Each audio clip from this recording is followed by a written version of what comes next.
Pace is the Rockets' strength, and senior linebacker Steve Huffman is their hardest hitter. Tonight, on their home field, the Rockets will try to flatten the title hopes of Eastern Michigan, live on ESPN.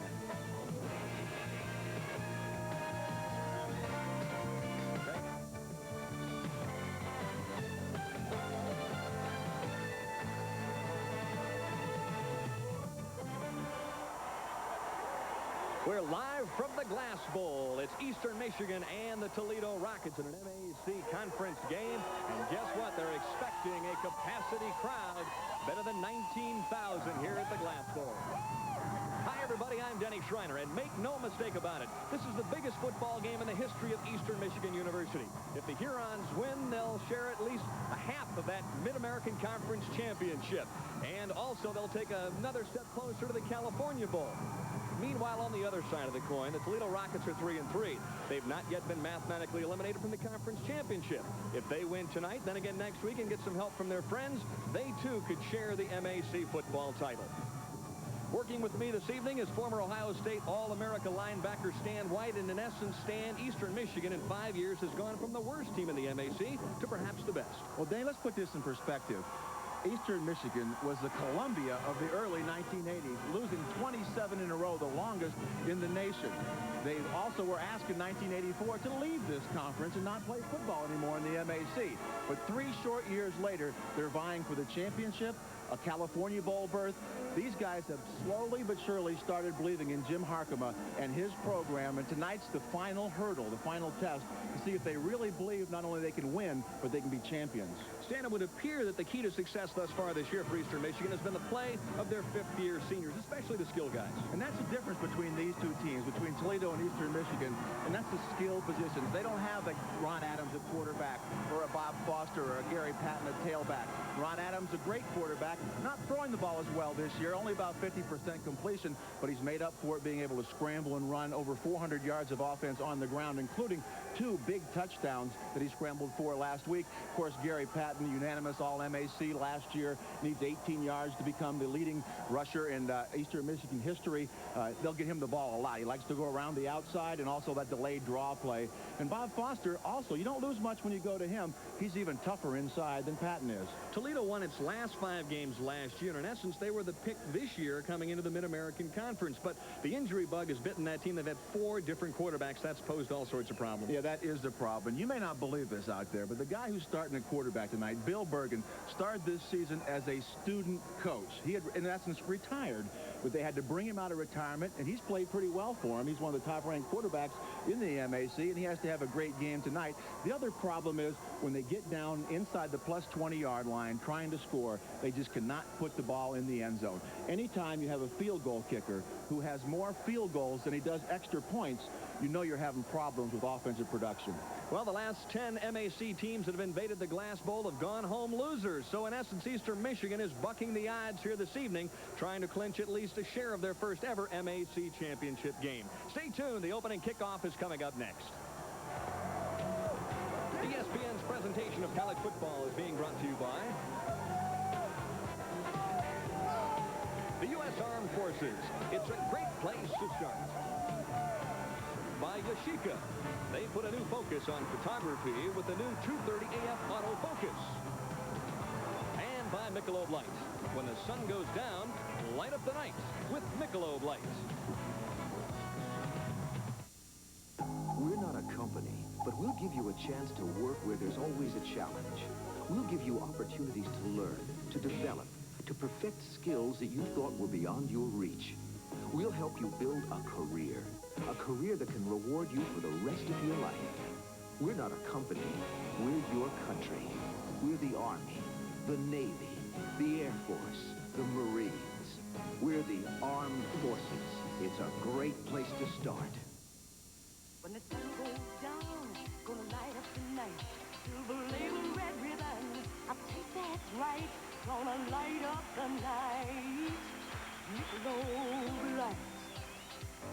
Gonna light up the night. Wait for it.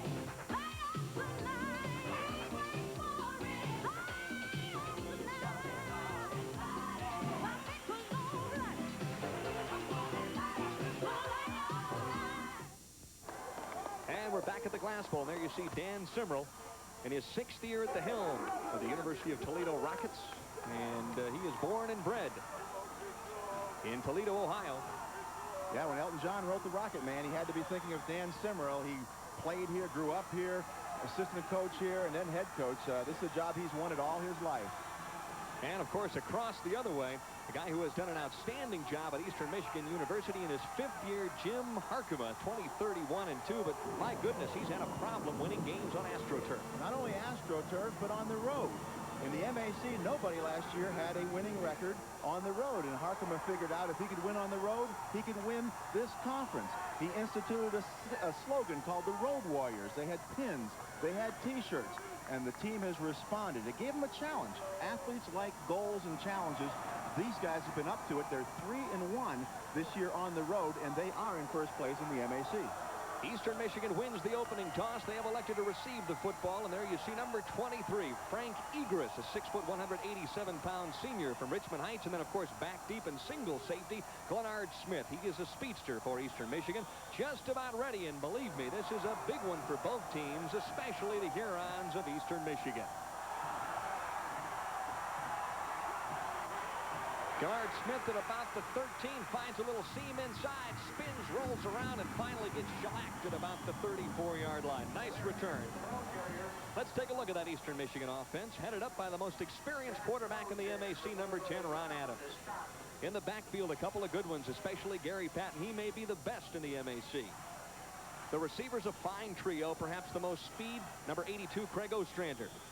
And the tackles, Evans Hicks, 325 pounds. He's the best pass blocker on that squad. And then the interior people led by number 55, Jim Colissimo. So it's first down and 10 for Eastern Michigan from their own 35. Excellent field position.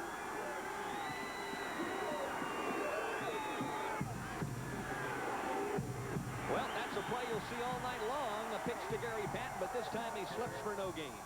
Toledo defense, Denny is a normal 34 defense. The outside linebackers are defensive ends. Mike McCreary, the leading tackler on the front line, also the fastest guy up front. On the interior, Paul Sandor is a 4'8", 40 man and also the strongest man. The inside linebacker, Steve Huffman, leading tackler, all MAC. Dwayne Fletcher, the best athlete back there, and Keith Saunders can bench press 415 pounds. Second down and 14, so a loss of 4 on the first play by Patton. Bainzinger in motion. Adams going to look to throw. They clear out. Bainzinger pulls it in, but is it a complete pass? Yes, it is. Back to about the original line of scrimmage. Yeah, I'll tell you what, that looked like he cracked the ball from here, but nobody called it. Adams just didn't get him the ball. He was wide open in the flat. There was nobody out there. If he'd have got it to him, he'd have had some running room. So we can see it from this angle, a little reversed angle from the back. Let's see if he got his hands under it. Maybe he did. Maybe it was his hands that it bounced up off of, not the turf. Good catch. Good call. That's why those wide receivers wear those white gloves, right? To show the officials that they did get their hands underneath the ball. Third down and about 11. Opening series for the Hurons. Adams under pressure, throws over the middle, and boy, was he belted in the backfield. And that's something Toledo rarely does, and that's blitz. And they came through with everybody and hit Adams. He had to throw it before the tight end even turned around, and he just threw it away to avoid the loss. Tom Gruno in there with some pressure as well. And really, as we spoke to the defensive coordinator, Ron Curtis, earlier this week, he said that Eastern Michigan, well, they wouldn't be prepared for the blitz, but Toledo doesn't blitz very often. Not very often at all, but that's when it's most effective, when they aren't ready for it, when they don't expect it. Back deep is number 1 for Toledo. He is a speedster, Renza Hughley, and Ron Bonitis will kick. End over end, Hughley lets it hit at about the 34. It's in traffic, and so Toledo will start with excellent field position at about the 37.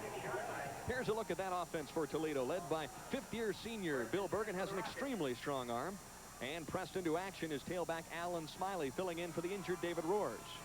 The receivers, 3 very good ones, perhaps the best, Tyler Burdick, great hands and a great blocker.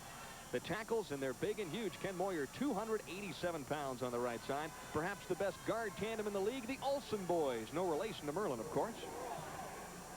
First down and 10. Toledo in a hurry. Play action pass. And quickly in the right flat.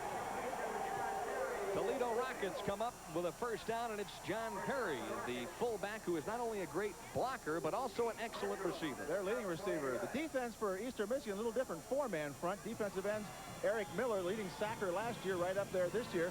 The tackles, Jim Hafner, only 5'9", 228, but makes big plays. At linebacker, Keith Bertram, the leading tackler. Charles Gordon, the best defensive corner. And at safety, Tom Menard, their leader in the secondary. Hutchinson and Hughley, the wide receivers. This time, straight handoff. Smiley's got some running room. He's into the secondary. One man to beat.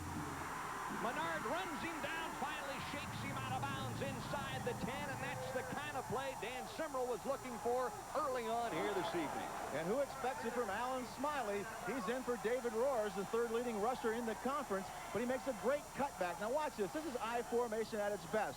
He just looks to see a hole. There's a man cut off at the top of your screen. He comes through, uses the official to help shield the defender, and then makes great cuts. See the downfield blocking, helped him get extra yards.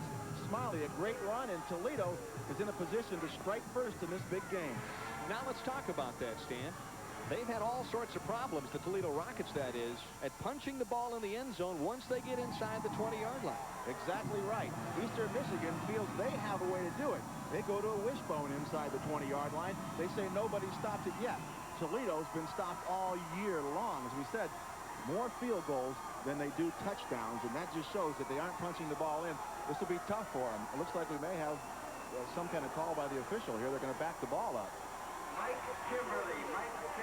Well, they're going to spot the ball at the 24-yard line. Mike Kimberly to the press box, please. Did we get a reason why?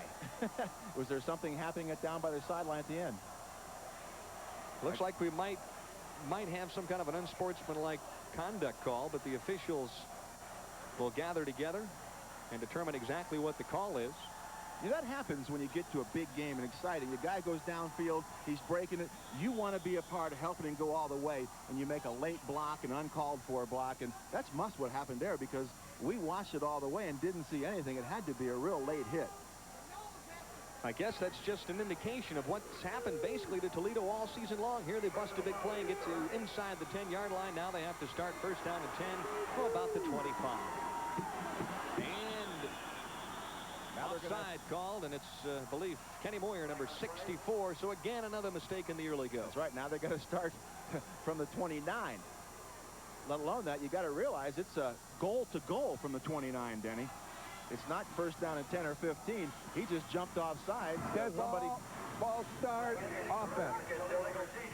Now, I don't know why he was going, because there was a man in motion, which meant it was not on the first sound. So he shouldn't have been pulled off on that. That's just a mental error. But that penalty being after the play was dead, after the first down was made it first and goal at the 24. Now it's first and goal from the 29. That's pretty tough to score from there. Got to pull something out of their hats. Evans, the tight end, down inside the 25 to about the 21-yard line. And Jerry Evans has 4.7 speed. He's probably the quickest of the tight ends here among the Rockets.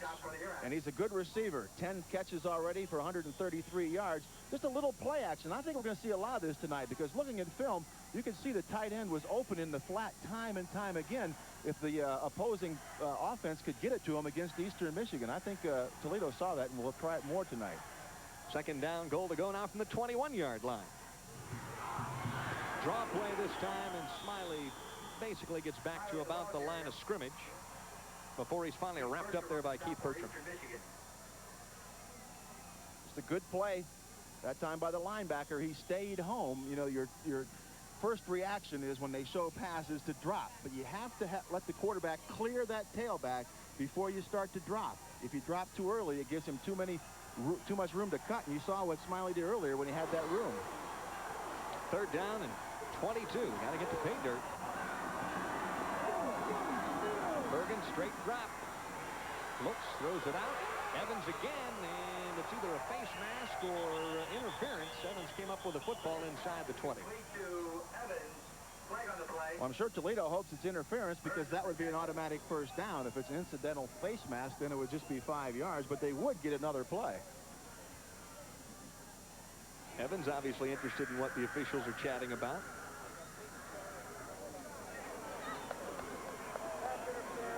It is interference. Let's see if we can see it on the replay again. There's no sense in this interference. Defense, first down. There's no sense in that. You know they got to go all the way to the end zone for a touchdown. Let them catch a 3, a 4, a 5, even a 10-yard pass. and then make them kick a field goal. But now they get a first down and 10 when before they had a first and goal from the 29. That's a big, big break for Toledo. Well, both teams have made a couple of mental errors here in the early going, but it is a big football game for both teams. And obviously, concentration trying to settle in a little bit. First down and 10 now for the Rockets. This is their opening possession.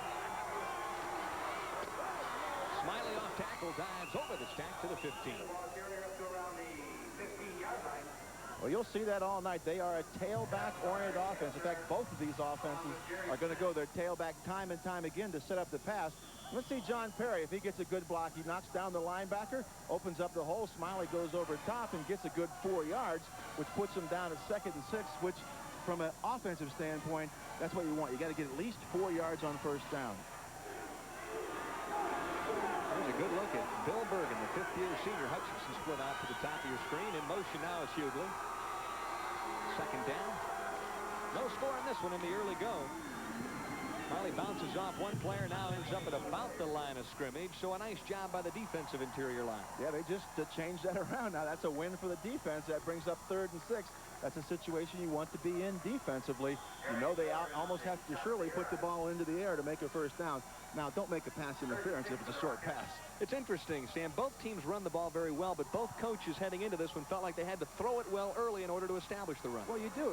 If all you're going to do is run, you can stack your front. Eastern Michigan can play an 8-man front and shut you off. You got to loosen them up. 3rd down and 6 for the Rockets.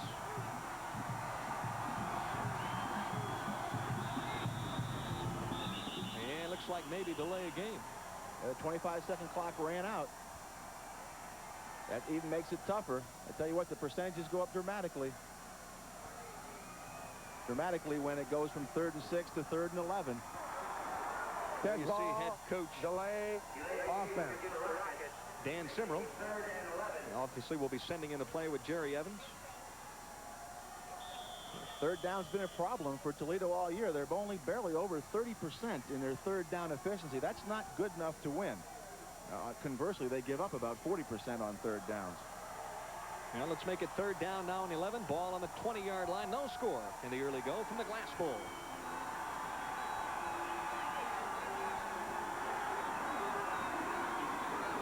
On the draw, Smiley tripped up at the ankles by number 77, Jim Hafner. A little bit conservative, I would think. You might as well put the ball in the air. We asked Dan Simrell if he'd had that thought that, hey, you know, you're still not mathematically eliminated, but your chances aren't real good. Do you feel like you can just go for it, let everything loose? But he said no, he was going to play it the way he always does. He just wanted a chance to win in the 4th quarter. 37-yard attempt for Bruce Nichols.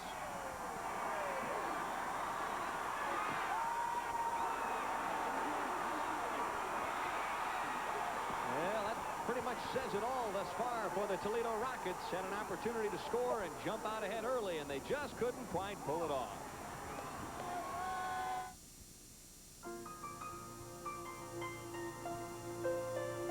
How much longer till we get there? About 20 minutes.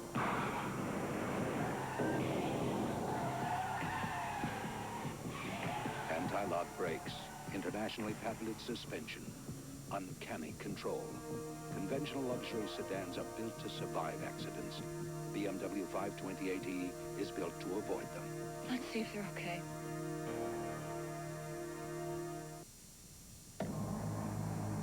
Introducing the G-Shock 5200 watch from Casio. The sports watch that's ready for action with a built-in shock absorber. It's tough. So tough, this G-Shock can take a slap in the face.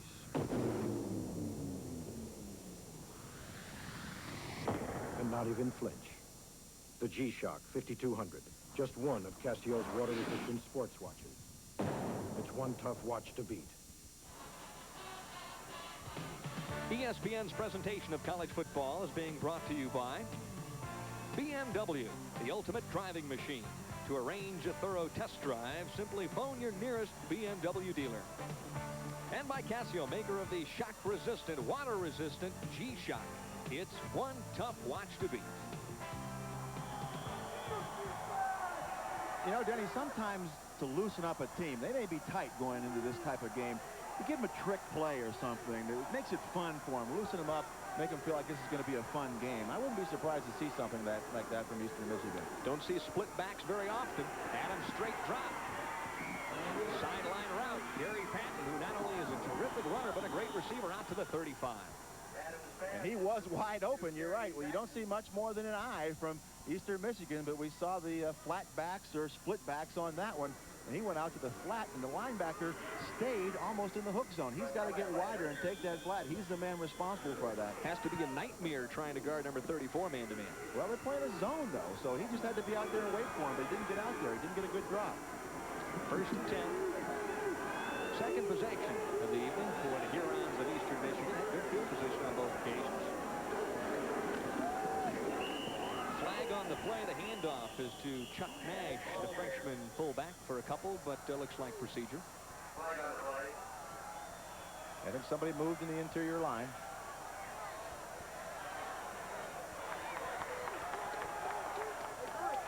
That rule is once you put that hand down, you can't move it. Dead ball, false start, offense.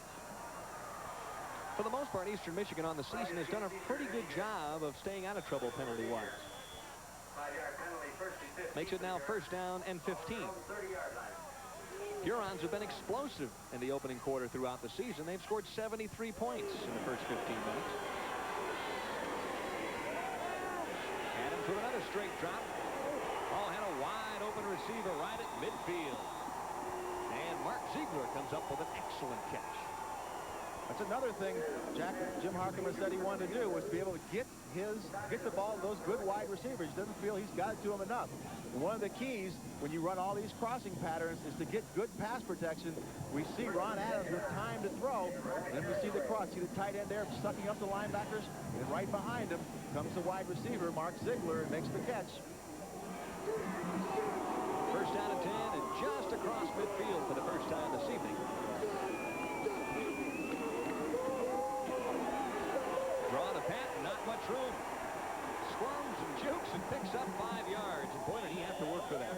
That's what you call doing it on your own. And you said it right, not much room, but he made it. You look to bounce outside. That's what he loves to do. And you can see Toledo's been well schooled by their outside linebackers or defensive ends to make him bounce back into the middle where your friends are, where the rest of the defense is.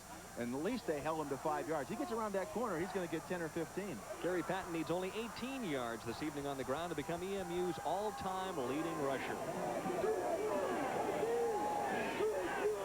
Benzinger is in motion. Uh-oh, little mix-up in the backfield. Adams has to improvise a little bit. And a big hit by Dan Vargo. Boy, he just labeled Ostrander. Well, the problem there is when you roll to your left, it takes you longer to set and throw the football after you make the fake. The ball's just a little late, and Benzinger takes a big hit. Now, we talked again to Jim Harkema about Benzinger. See, they run their plays in with their wide receivers. And when Benzinger's in the game, they usually run the football. He's only caught one pass all year. So he said he was going to throw a pass to him early in the game to sort of mix up that tendency that maybe somebody has. Third down now and 5. 7:20 left in the opening quarter. No score. Quick pitch. Another flag. And an excellent defensive play turned in by 98, Mike McCreary. That was motion. Dan Benzinger, who we just talked about, was shifting his position as the ball was snapped. You have to be set when that ball is snapped. He was moving forward. So that's going to, I imagine they're going to decline that and bring up 4th down, make him punt the football because he was thrown for a loss of a yard anyhow. It's only a 5-yard penalty, so obviously it'll put Eastern Michigan in a punting situation. Motion, offense, declined, 4th down. And so the Rockets will get the football back. And thus far, Toledo's done a pretty nice job defensively in stopping Gary Patton. Well, they have. They give him a few little plays, but the key is don't give him the big ones. He's going to get some yards, but don't let him get the big chunks of yards. How come in college you never tell who did it? In pros, they always say, White, you're the guy that held on that play. That's because you guys got paid all that money. Benitez to kick.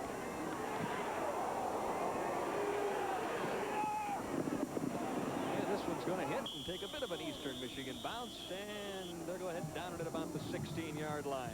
No score thus far. 6:54 left in the opening quarter.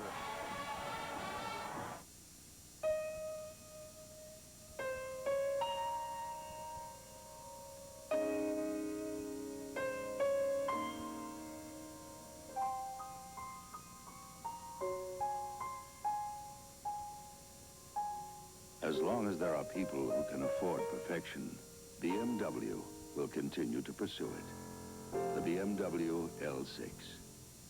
For a test drive, contact your local BMW dealer. Hi, I'm Pat Hayden for Yashica. From the opening kickoff, the best way to catch all the action is to trap it with Trap Focus. With the new Yashica 230AF 35mm autofocus SLR camera. It's so easy to shoot great moments in standard autofocus or follow a player in continuous focus. So no matter what situation you shoot in, you'll catch it all. Oh!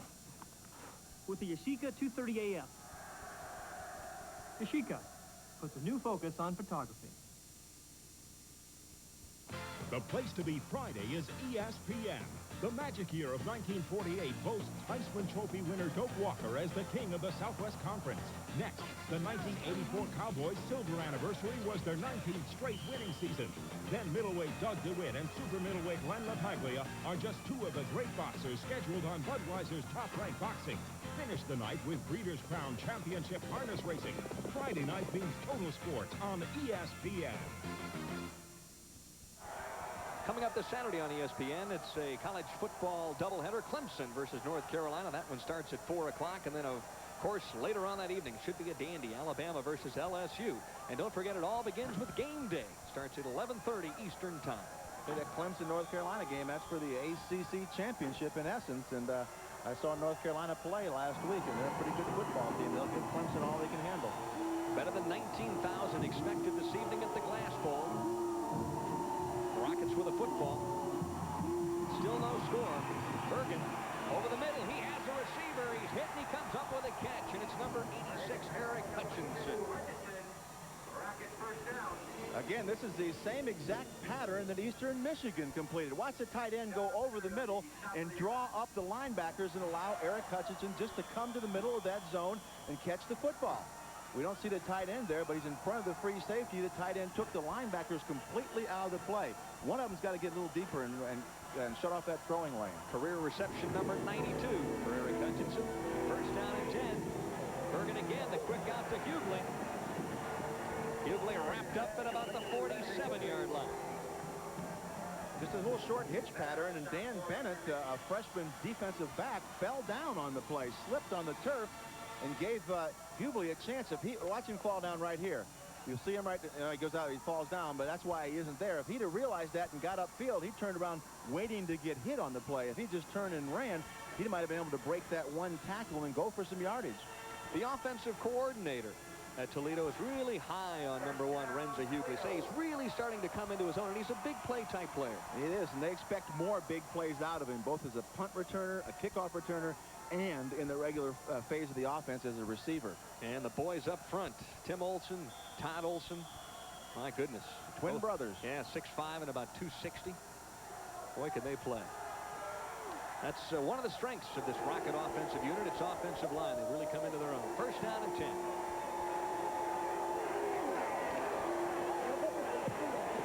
Bergan again, same route, and guess what? Hutchinson's wide open once again. Finally wrapped up by Charles Gordon at the 30-yard line. When you play works, make them stop you. They just came back. Eric Hutchinson, just a little in pattern. Really no moves on it at all. He just comes in and cuts over the middle. You see the linebacker got better depth this time, but a good throw. You see how he just lofted the ball over the linebacker. The free safety, if you loft it that high, he's got to come up and make that play. If you make the ball take that long to get there as a linebacker, he's got to come up and make the hit and separate the man from the ball. Hutchinson averaging just a fraction better than 16 yards a catch so far this season, has obviously improved on those numbers thus far tonight. Officials moving the chains, and number 86 has done a nice job of doing that as well. Yeah, you think Toledo was going for the championship tonight. First down and 10. Rockets are on the move. 5:50 left for the opening quarter. Neil Schreiner on the delay. Going to bump it outside a little bit. Finally shoved out of bounds by Anthony Johnson. Still a good gain, 5-6 yards. Busted to the outside. That's the one thing about that eye. You never know where the play is going to break. It gives you the whole field to go. You could go from one sideline to the other. That time he went to the middle. The defensive end did not play his contain rule. He came to the inside to help. You got to take care of your own position first, and he'll hear about that in the films when they watch that play. back to the well. Trotter tripped up inside the 20. He's only a sophomore, been pressed into service because the starting tailback, number 21, David Roars, has been out all week long with back spasms. Yeah, and Alan Smiley, he's playing, and he needs a break every once in a while. In fact, Trotter did most of his, he only had 5 carries, and most of them came against Kent State last week. Paul Winters, the offensive backfield coach for the Toledo Rockets, very high on Trotter. They said he came in last week against Kent and did a heck of a job for a guy who really hadn't played much. Stretch out the sticks, and the nose of that football means a Rocket first down. And don't you think that Toledo has done a pretty nice job, Stan, of mixing up the pass and the run thus far? Well, they sure had, and they've done what they said they had to do, and that's throw the ball early. Throw the ball on first and second down, open up the lanes. Now you get the linebackers back a little bit, trying to fill that void in the middle. That really opens up the seam between the defensive linemen and the linebackers and gives those I-backs a chance to make some good cuts. Dan Simrell, head coach, 3-1 against Jim Harkema thus far.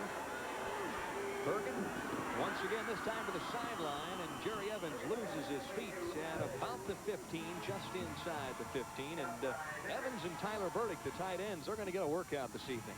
Well, this is where Eastern Michigan likes to really come with the blitz when they get inside this +20 area. And we're going to hear a lot about the +20 tonight. Toledo's already been down there once and didn't score. And all season long they've had that problem. This is their second opportunity. They better put points on the board because you don't get a whole lot of chances. If you blow them early, you may not get them again.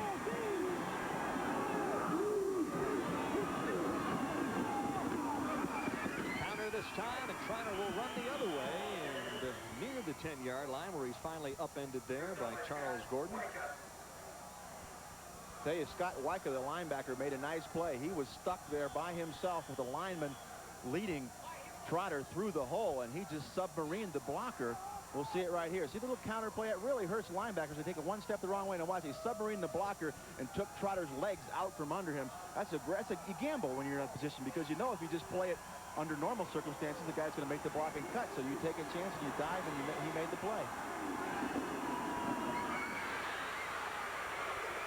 Boy, hemmed in at about the 9-yard line, and Dan Simrell will be faced with an interesting situation here, Stan, because he's going to have 4th down, it looks like, in very short yardage. Nice play defensively by Tom Menard. Well, you learn the second time, I guess. The first time, shame on you. The second time, shame on me. He busted the outside. They held their contained. That's going to bring up a 4th down in about 1. And again, inside the 20-yard line, 4th down. Evans brings in the play, 2 tight ends. Perry and Trotter in the backfield.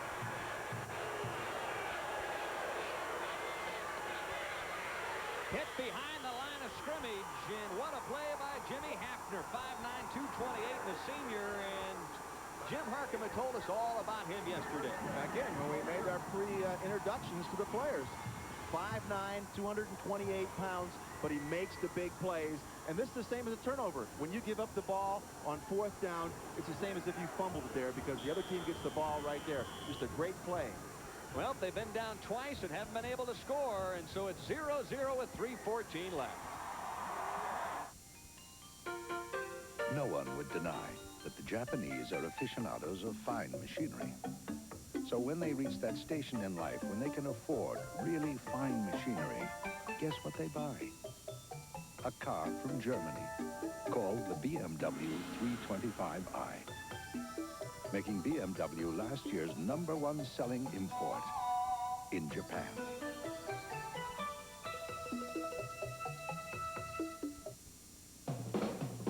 Come from work, you know I'm tired of my beach.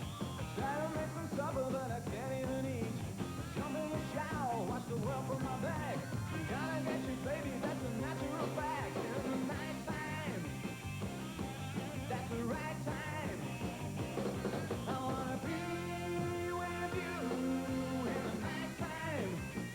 The night belongs to Michelob. Great play by Jim Hefner. Watch the game here between the linebacker. Linebacker steps inside. Hefner outside. Beats the guard. Hits Trotter in the backfield. 4th down, non-conversion. The ball goes over to Eastern Michigan. Twice Toledo's been down there. Twice they have failed to score. That's been their problem all year. That's one of the reasons we gave why they're 3-5 at this point. Rockets have scored only 17 points in the opening quarter all season long. That's what's haunted them. and 10.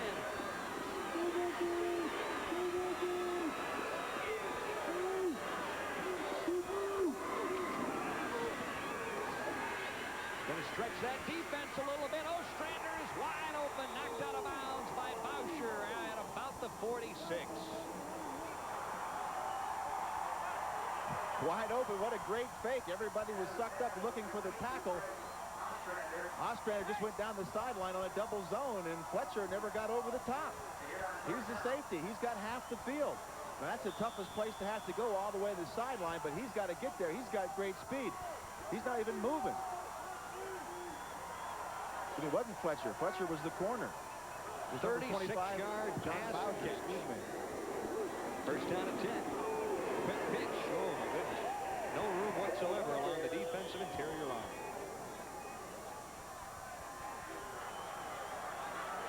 Gary Patton, first team All-MAC running back last year, and he's probably a pretty good bet to return there this year. Well, he and a kid named Wilkerson down at Kent State are the two guys that are running up the big yardage totals in the MAC. Both players averaging over 100 yards a game, and both ranked in the top 25 in the country.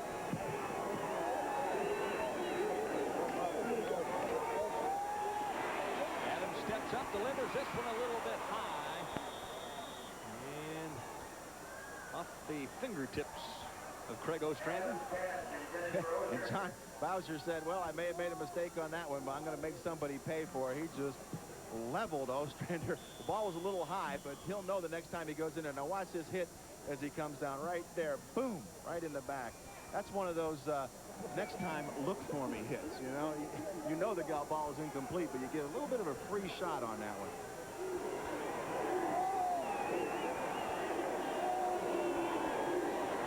Big third down play to try and hang on to the football. Adams flushed out a little bit.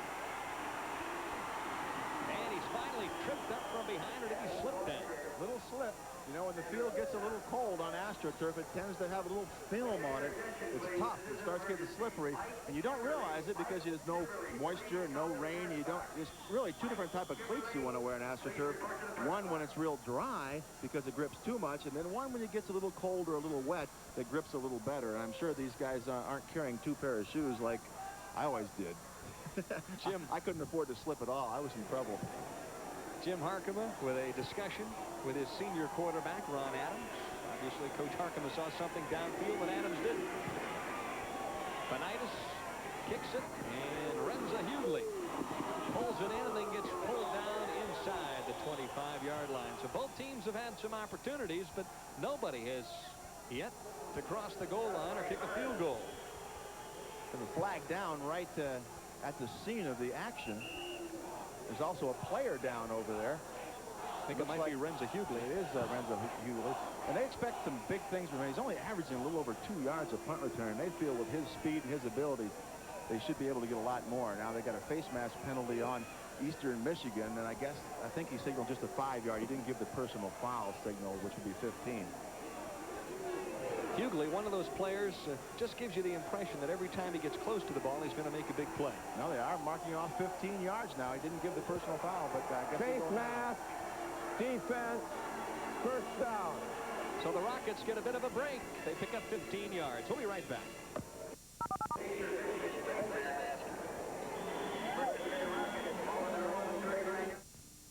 It seems as though every time you turn on the TV, somebody is advertising a new shampoo. And after you try it, you realize it's not really new. Just a new color, a different fragrance, or a prettier package. This is new Wella So Fine Shampoo Mist, and it can do more for your hair than any other shampoo you have ever used, with no shampoo burnout. You just mist a little on your wet hair. It's the first continuous non-aerosol shampoo. My hair feels so much cleaner and softer. It rinses out completely and doesn't leave behind the things that can make your hair feel like it needs to be shampooed again. Watch what happens when you mix equal amounts of these popular shampoos and new Wella So Fine shampoo with water. With Wella So Fine, the result is perfectly clear. No colorants, fillers, or heavy perfumes. It's the pure essence of shampoo. 2 special formulas for your specific type of hair. Call this toll-free number for a $1 store coupon towards Wella So Fine Shampoo Mist or Wella So Fine Conditioning Mist. Your old shampoo could be history. This season, the Seattle Seahawks have been picked by many to represent the AFC in the Super Bowl. To be a championship contender, you must win on the road. This week, Zenith Monday Night Matchup previews the Seahawks and the New York Jets from the Meadowlands in New Jersey. And the first regular season NFL game on ESPN coming up Sunday night, 8 p.m. The New England Patriots and the New York Giants. And who do you like in that one, That's Stanley? a tough one. Both teams lost their starting quarterbacks, and you know the Giants have had trouble, and that befalls just about every team that tries to repeat as champions. But they're down to their last chance now. The Giants should come out smoking for this one. While we're on the subject of champions, should Eastern Michigan win here this evening, they'll share at least a piece of the MAC crown for the first time ever. But I think they're going to have a long night of it. Off tackle. This time it's Alan Smiley, so it's Smiley and Trotter pretty much running out of the I-back position.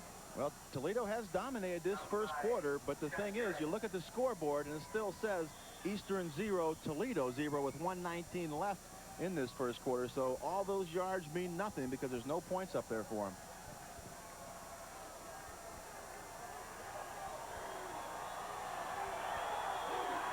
Bergan's on the move, rolls out. As a receiver, Hutchinson catches it, but he was about 2 steps wide of the sideline. Hutchinson's been a red-hot receiver thus far this evening, and here's a look at the problems the Rockets have had. Again, Steve Haddad was a junior college transfer that came out of the spring as a second-string quarterback. He had shoulder problems, had surgery. He's out. Steve Keene started the season. He got hurt against Temple. Mark Melfi, he's been playing. He came in last week when Bergan got hurt. But Bergan's been doing the best job of anybody so far this year, and he got ready tonight. They was a little bit skeptical whether he would play or not. Well, it's been a rotating door.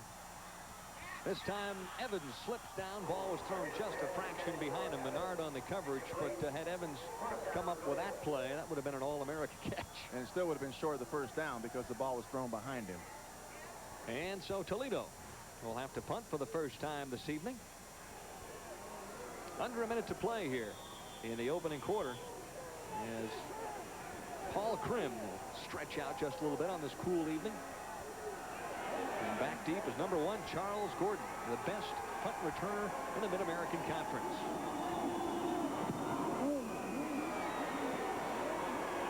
Gordon grabs it at the 28, drops it, and then sits down on the 26-yard line. And he's averaging 10 yards a return, and you know that's a big difference. You look at Toledo averaging 2 yards a return, Eastern Michigan averaging 10 yards, so they gain 8 yards just every time they change possessions on the punt returns. That's a big difference. That's a first down. Ron Adams, the senior quarterback out of Taylor, Michigan, with 25 career interceptions. 6 thus far this year. Had a tremendous year last year when he threw for 15 touchdowns. He will make things happen. Just as I say that, the bare bootleg, and he is belted out of bounds as he crosses the 30. It's a little bit of mystery why he's had the problems throwing the ball this year. Last year, over 60% completions. This year, down real close to 50% as his completion percentage. And you wonder why. Is it because both wide receivers are new? Both Ostrander and Zeigler are junior college transfers. Getting used to the new receivers done it? I don't know. It's way into the season. They're high on those receivers. You'd think he would have a better completion percentage. Well, perhaps the defensive people have done a little better job because they know what he's capable of. Menard Smith in motion. And this time it's the option play. Foster takes off and is whacked out of bounds by Jim Marquardt. That was the old counter option. They go towards the strong side, the wide side of the field, take a counter step and go to the short side. Everybody likes to attack the short side against Toledo because they put their strong safety to the wide side of the field, which leaves them a man short, especially on the option to the short side. They have to sort of use that sideline as the 12th man, as their support man, and get the pursuit to knock him out of bounds, but not enough. You got a first down.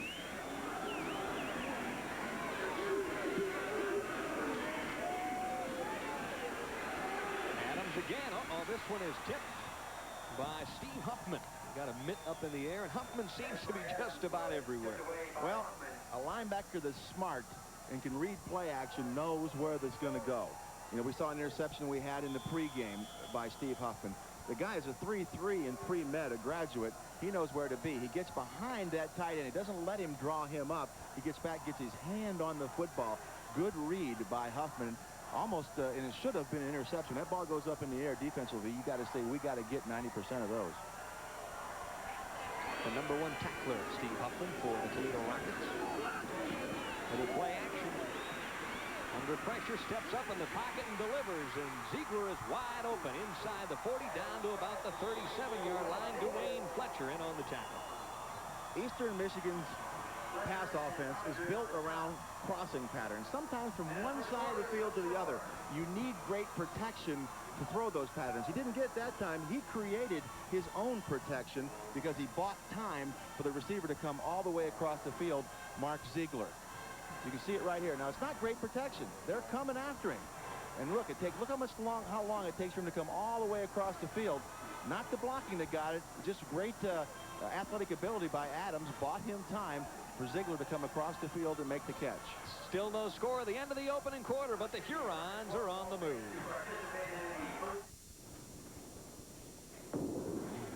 Give that man a Slim Jim. Slim Jims all around, on the job or on the road, or just plain sitting down. All right. My family loves to snack, and now I found a great change of pace from chips and nuts.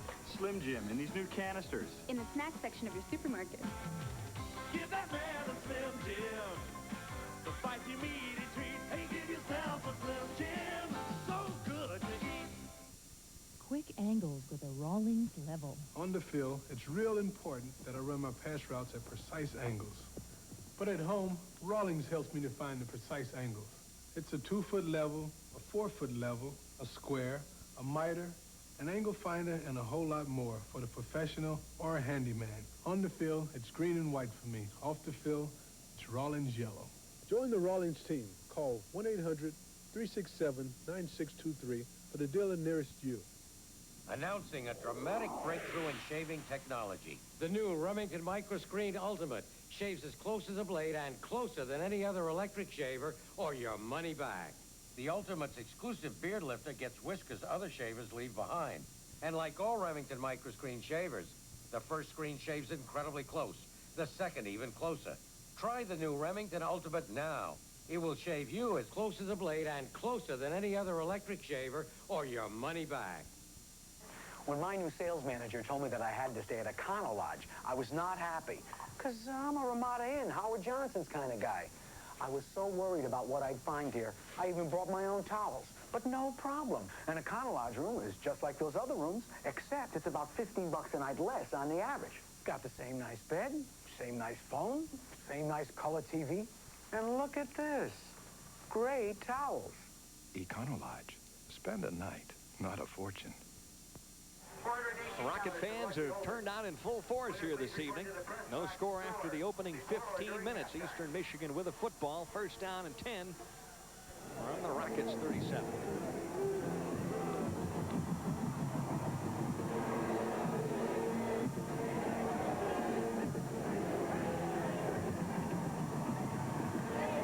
Foster through a big hole. Runs into the secondary. Finally tripped up from behind by John Boucher. And Stan, was that an audible that time by Ron Adams? It very well could be. He saw the blitz coming, and then Huffman showed the blitz, and he made a good play in taking on the fullback, but he was so deep in the backfield, when he took on the fullback, he couldn't get off of him in time to make the tackle. Now watch Huffman come through here clean.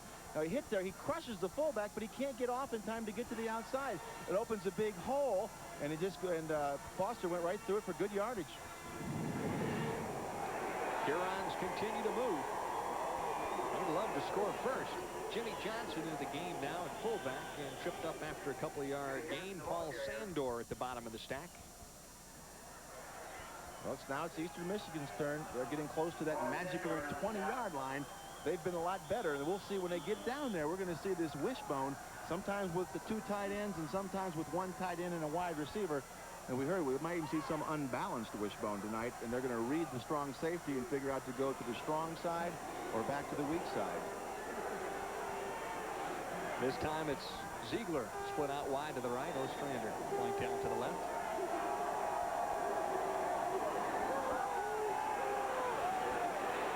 Adams going to scramble a little bit. Runs past McCreary. Finally dives out of bounds inside the 10-yard line. that quarterbacks are the hardest people in the world to tackle in the open field. You see him running it there, flipping like he was going to flip the ball. You never know what those guys are going to do. A running back, you know what type of move he's going to make. He's either going to try to run over you or run around you. This guy may stop and twirl in the open field. It's just tough.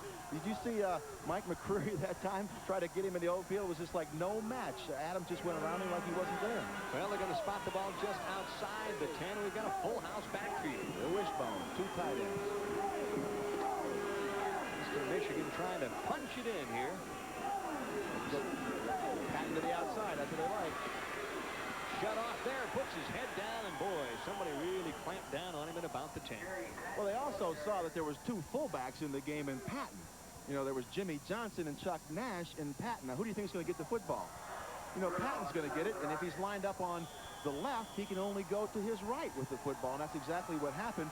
If you're smart defensively, you can pick up things like that. That's why they need to have both their tailbacks, Foster and Patton, at those 2 halfback positions. So you don't know defensively which side they're going to go.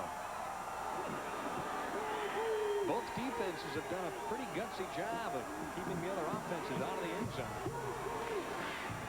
Oh, they cross things up this time. Foster's got some running room, and he's going to get to the goal line for the touchdown. Yeah, I think cross things up. I think Jimmy Johnson went the wrong way. Not only crossed him up, he went one way and they went sweep the opposite side. They confused the defense so badly that he just walked in the end zone. Again, 2 fullbacks for Foster. You got to figure Foster's going to get the ball. Tim heading it on to try the extra point. Adams will hold, so it's Eastern Michigan who scores first here.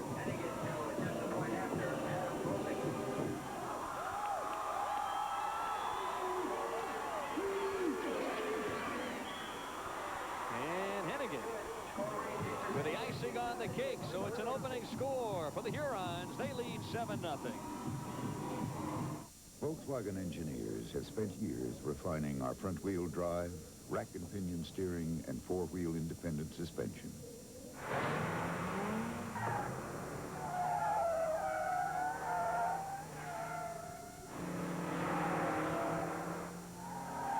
Because the engineers of Volkswagen believe it's not just how fast you go, but rather how well you go fast. German engineering, the Volkswagen way. Nowadays, when it comes to telecommunications, there's a great deal of confusion. With so many different products and services available, it's a real problem knowing what's just right for your company. Well, we have a way to end that confusion and solve those problems. We can help custom tailor an entire telecommunications system to your company's exact needs. No, GTE. Distributed by UT Pride. ESPN's presentation of college football is being brought to you by the 1988 German-engineered Volkswagens and your Volkswagen dealers. And by GTE. GTE. And the Rocket fans, well, those are Eastern Michigan rooters, better than 1,000 who came down from Ypsilanti to root their Hurons on the Road Warriors. They sure are. The Road Warrior buses, about 40 of them came down with close to 1,500 of their fans, and they have shown their support, and they've been rewarded with a 7-0 lead thus far. Smiley and Hughley back deep, and Smiley lets it hit in front of him, picks it up at the 10. Gets one block, throws his shoulder through one player, and ends up at the 26.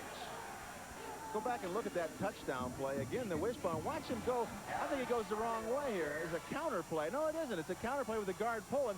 It just completely fooled everybody on the right side of the line. Both backs went one way. The guard pulled around, so he didn't go the wrong way. Just a counter play, something they had not shown out of that wishbone. It was either toss right, toss left, hand right, or hand left. So it really confused not only me, but the Toledo defense. 73 yards. And that's the first score of the evening. Bergan play action. Wide open, Tyler Burdick, and he draws a crowd at about the 32.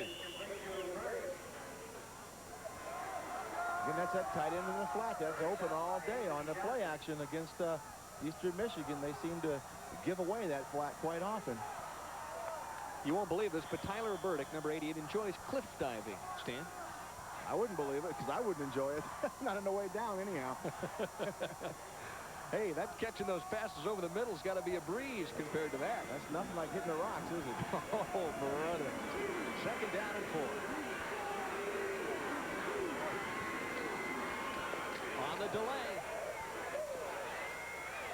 Smiley with a nice move, but handcuffed by Jerry Smith. One too many moves. He started to go in, then out, then back in. And by that time, Jerry Smith had the time to get up off his block because he was actually on the ground, and then get up and sort of shoot the legs out from under the running back, Smiley. As a defensive player, Stan, what's the key to stopping that sweep? Well, you got to first contain it. You got around the contain it, made the defensive back come up and make the tackle. But again, that's the short side where you're weaker man.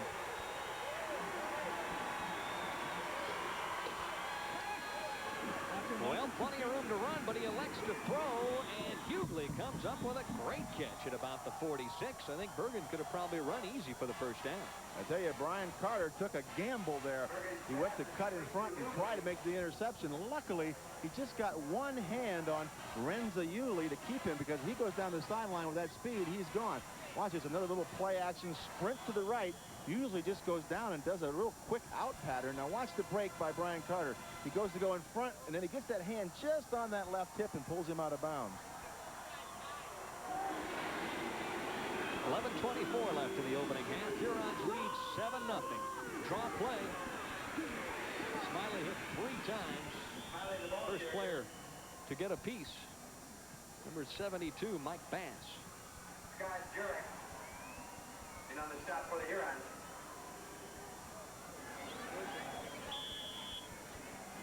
Brings up second down now and 9. Passing situation. See if they go that play action out of the eye. We talked to Dan Simrell. That's all they ever run is the eye because of their quarterback problems, having so many. They didn't want to put in anything else. They wanted to stay basic. Bergan's done a nice job of throwing the ball thus far this evening. Evans comes up and makes the catch and then drops it right at about the 49. So he had it in his hands and just couldn't hang on. Well, that time the corner, instead of going deep, jammed the wide receiver and covered that flat zone. They tried to go the tight end there. That's the one the quarterback has to read it. Watch the corner come up there again, Brian Carter. He just lets him go and covers the flat and hits the tight end in the back. In fact, that's a fumble, and then he recovered. That should have been a completion. He came down both feet with the football. Then Carter hit him in the back, and the ball popped out. They called it incomplete. They do that a lot of times to avoid controversy. But that very well should have been a fumble. Rockets 1 for 4 in third down conversions this evening. Play action. Bergan has the receiver. Burdick comes down with a football, but he's going to be probably about a yard short of the first down. He is. He's got to know where the first down marker is. When you're that tight end coming over the middle and just hooking up, you want to hook up at the first down marker. There's no sense in hooking up a yard or 2 yards or 3 yards short of it. You know, you hope you can catch the ball and break a tackle and make a first down, but you're better off knowing you got it when you catch a football. Well, Toledo elects to punt the football away. Charles Gordon back deep at about the 10. Good pressure, and oh my, what a dandy of a kick. Fair catch by Gordon at about the 13. So the Hurons get the football back, and they own a 7-0 lead. Volkswagen engineers have developed a remarkable fuel injection system, which gives our Jetta 17% more horsepower than before, and top track speeds of over 100. Of course, there are those Volkswagen engineers who believe they've developed something no less remarkable. The brakes. German engineering, the Volkswagen way.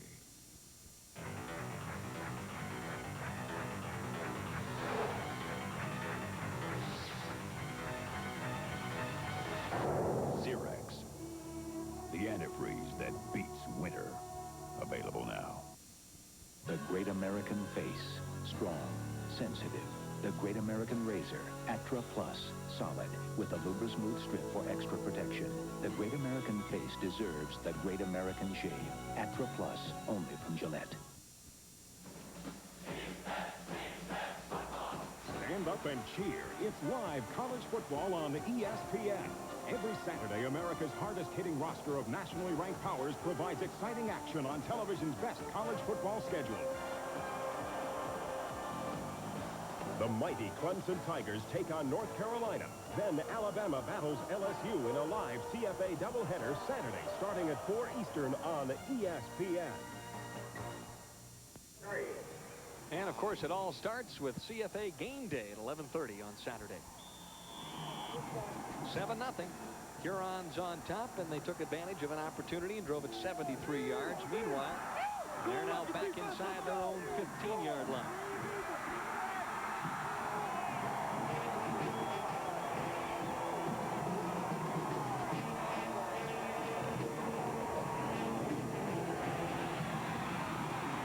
Patton squirming up through about the 21-yard line, and he is just sneaky quick. Yeah, he sure is, and I think that carry will probably put him over the top as far as being the leading rusher in history of Eastern Michigan. You need 18 yards, and I think that puts him well over 20 at this point. Watch those, look at those wide line splits. That opens up the hole on the eye. You see that? They played it pretty well, but gaps are there just on alignment. You have to start shooting the gaps to beat that. Mike Strickland held the record previous, but now Gary Patton, the EMU's all-time leading rusher. This time, though, it's the give to the fullback, the freshman Chuck Nash, who grinds out a couple of yards to about the 25. Huffman sticks his helmet in on the play. He, of course, is the number 2 tackler in the MAC, averaging better than 16 tackles a game. He's a busy linebacker. Yeah, he's in on everything. Has interceptions, pass breakups. We saw one of those tonight where he tipped the ball, tackles for loss. And Chuck Nash is an interesting story, though. 5'9", 235. A true freshman walk-on starting in the game that determines a share of the MAC championship. Reminds me of a friend of yours down Nottingham, about the same size, huh? That's right. Adams with a play action. Oh, he zips it out to Zeigler. Zeigler turns the corner. Finally knocked out of bounds by Dwayne Fletcher, and you have to be impressed with Adams' arm. Well, he has a great arm. Again, you see the tight end crossing and bringing up the man in the flat, which gives him plenty of time to throw the ball. A big gap to throw the ball down the sideline.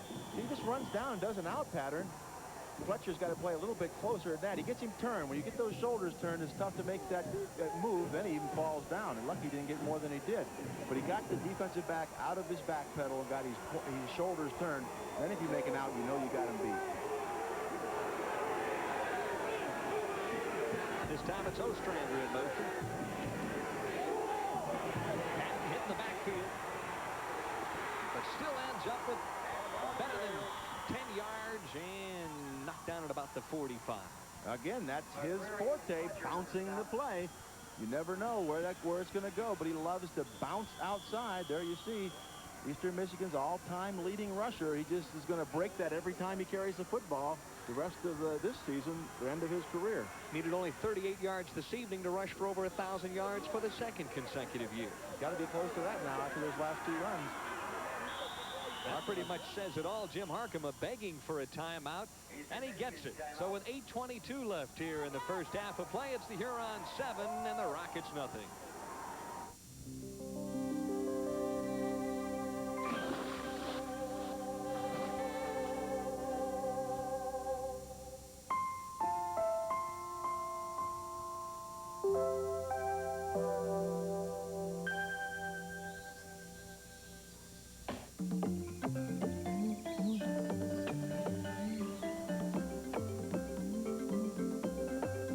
From the full line of Daly's cocktail mixes at your favorite store.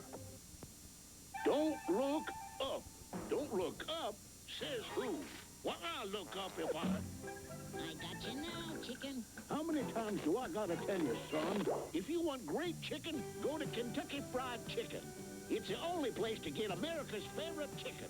You see, the Colonel's secret blend of 11 herbs and spices makes every bite's finger-licking good. So hurry up, son. It's waiting for you. Don't want to miss out. Kentucky Fried Chicken, we do chicken right. Yeah, and I thought Halloween was over, Stan. I don't know. Is that Christmas? What is that? Maybe that is the Rocket Man. Maybe Dan Simrell isn't the Rocket Man. Oh. Well, They're here to enjoy this evening, but thus far the Rocket fans... That might be Dan Simrell way it looks like if they don't score next time they get inside the 20. Waiting for the Rockets to launch themselves. Patton on the delay. No! Play action all the way. Ostrander! Oh, he had it and dropped it at the 1. That's the play. You bring him down and have him clear out that free safety to hit that in pattern all day. Then you see the free safety start to jump up on the short man. Only the great speed by Dwayne Fletcher allowed him to get back and really shield it. He didn't get a piece of it. He just shielded the eyesight of the wide receiver, Craig Ostrander. You see, he didn't touch it, but he got in the vision line, and he wasn't able to hold on to the football. His wide receiver coach is going to tell him he should have caught that ball, and he's going to be right. Second down and 10. What a great throw. Right on the button. This time Patton does get it. Boy, ran right to the line of scrimmage. Nothing there. Shifted direction and picked up 3 or 4 yards. Again, he bounced outside. He loves to do that. You just got to play. When you're an outside man, you got to stay there. Let's watch here if they see they stay at home. Little game. He really busted through there. See, watch him. He just stays at home right there. Now, luckily, the other man comes back because he went inside. He got his nose in there again. He can't do that. He's got to stay inside. Mike McCreary's got to stay, outside and make Patton go inside where the rest of the linebackers are coming from. You can understand that. Oh, that was simple. Backs were split. Blitz is on. Patton on the run. And he is rolled out of bounds by John Boucher at about the 38-yard line. Tell you what, good open field tackle on a very dangerous man. If you're an offensive coordinator, you want to get that situation. Patton catching a short pass off the blitz with a free safety having to come from the middle of the field all the way up and make that tackle. Luckily, Boucher got there just as the ball did, because if you don't get there quick enough and give him room, he's going to make you miss, and that means he can go all the way. Lorenzo Hughley back deep at about the 10. Ron Bonitis will kick it for Eastern Michigan.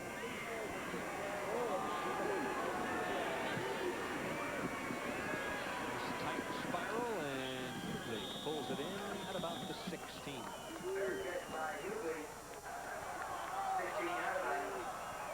7-0, Hurons on top. They drove 73 yards.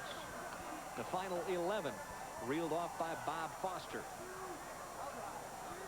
Hennigan with the extra point, and Eastern Michigan out ahead in the opening half of play. He's been solid so far. 8 out of 11. Couldn't ask for much more than that. Just no points.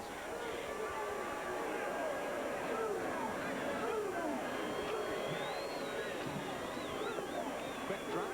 Look over the middle. 2 pump fakes. Uh-oh, that one's in a crowd. Yeah, you can't do that. You cannot throw late deep over the middle. You saw how many white shirts were around that football. They went to the double zone, which means both corners rotate up, and the 2 safeties have half the field. The play that defeats that is the tight end down the middle, because they're split. And if you can get the ball just over the linebackers before the safety can make the play, it defeats that zone defense. But he was held up at the line of scrimmage, and that's why he was pumping. He kept waiting for him to get deep. He never got there. Linebackers did a good job. 2nd and 10, quick pitch. Schreiner tries the left side, and not much happening over there. Scott Weicker with a really solid hit. 37 tackles on the year. Make it 38 now for number 98. Good pursuit by the inside linebacker. So we got to play it inside out on that I formation toss, because they're looking to cut it back. Don't ever kid yourself every time. They're looking to cut that back and find a hole. 3rd and 9, and it's time to be careful back here.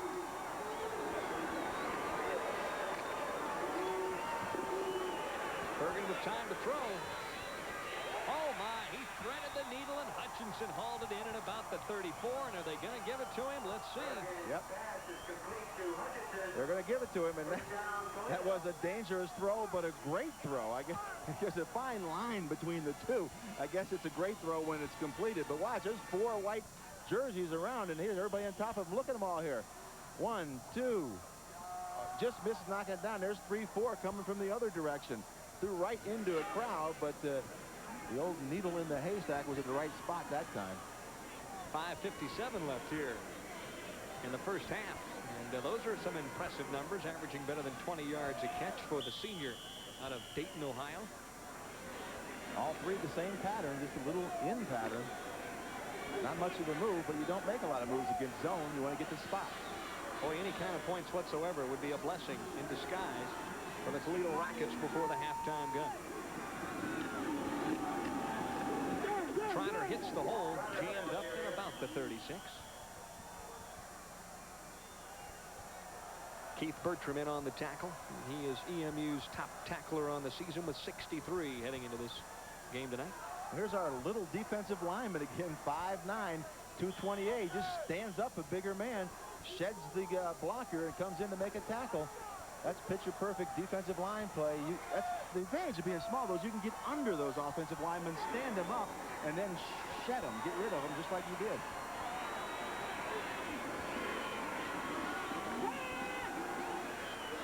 Bergan again. Oh, what a beautiful throw. We got a flag on the play as Hughley dumped out of bounds as he crossed the 40.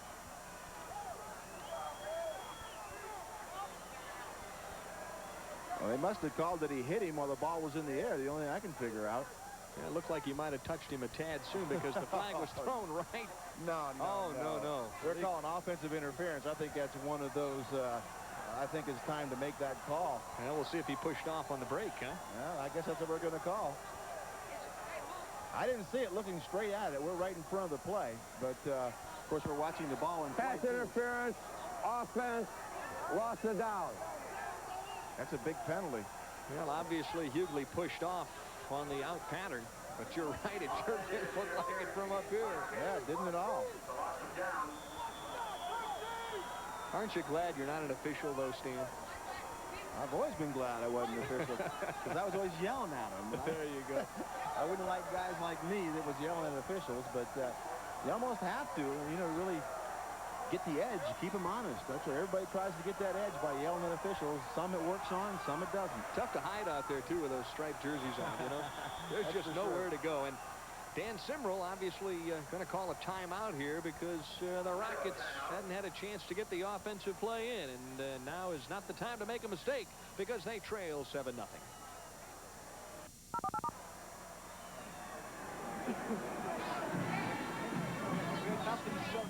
Introducing AmberVision, the most amazing breakthrough in vision technology since glasses were invented. These super glasses actually improve vision indoors, outdoors, day or night. We guarantee it. Look, AmberVision blocks the blurring blue rays, the same rays that cause haze and fog. Everything is so much crisper and clearer. I can't believe my own eyes. They're amazing. AmberVision blocks 100% of the dangerous ultraviolet light with UV 400, the best protection for your eyes. You'll wear these high-fashion glasses all year round, and one size fits all. Oh, I can't believe the difference. Catalogs offer similar glasses for $59.95. But now you can order AmberVision for just $10 on this special offer. Seeing is believing, so order AmberVision today. Clip-on model is also available. Credit card users call 1-800-445-4000. That's 1-800-445-4000. Or send just $10 plus $2.50 shipping to AmberVision, Box 2500-E, West Caldwell, New Jersey, 07007. It's television's best college football preview. On-site reports from major showdowns, exclusive interviews with top coaches, unbeatable predictions, live Saturdays on ESPN. Dan Simrell right now is a little bit warm on this cool evening at the Glass Bowl. Simmering, you could say, I guess, at that point, because he's even hotter than that. He was screaming at the official. Third down and a bunch.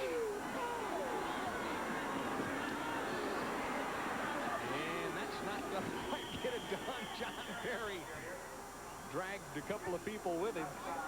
Hafner, I believe. Yeah. Hafner, I tell you, that guy's so quick when he makes his moves. He can either get under you or he can go around you. We've seen the examples of both. He just hit Perry right in the backfield, and he hung on and yelled for help. Trimmed to punt. Little pressure. Gordon at the 48. Hemmed in. Finally knocked down. Ball squirts loose. And I think the Hurons are going to come up with it. Luckily, because it really came out of there. Good move by Gordon, but you can't cough it up like that. Not at midfield. This is great field position. They got the ball in Toledo's territory, leading 7-0. 4 minutes and 19 seconds left in the half. It's a great opportunity to take a big lead into halftime. See the ball come out here. We saw the hit. The ball just popped out. And luckily, they're real alert to fall on the football. Usually the defense is the one looking because the other guys are looking to block and not looking to the football.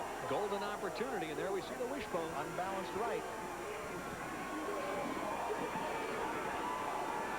Down the line comes Ron Adams. Turns it upfield. He's still running with a football inside the 25.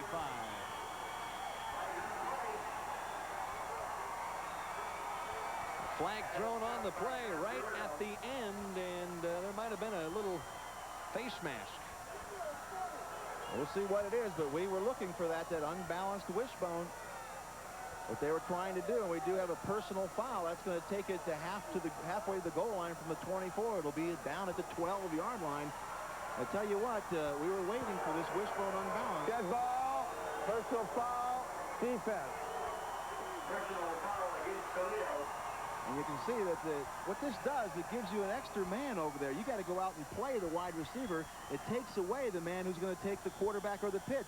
They chose to guard the pitch man. That left Adams a free lane to run, and he's almost as dangerous as if you give it to Patton. Well, last week he scrambled for a pair of touchdowns from 45 and 38 yards out, so he can turn it upfield and take it to the end zone. Unbalanced left this time. Once again, it's Adams. Nobody stepping up, and Adams is going to dash into the end zone.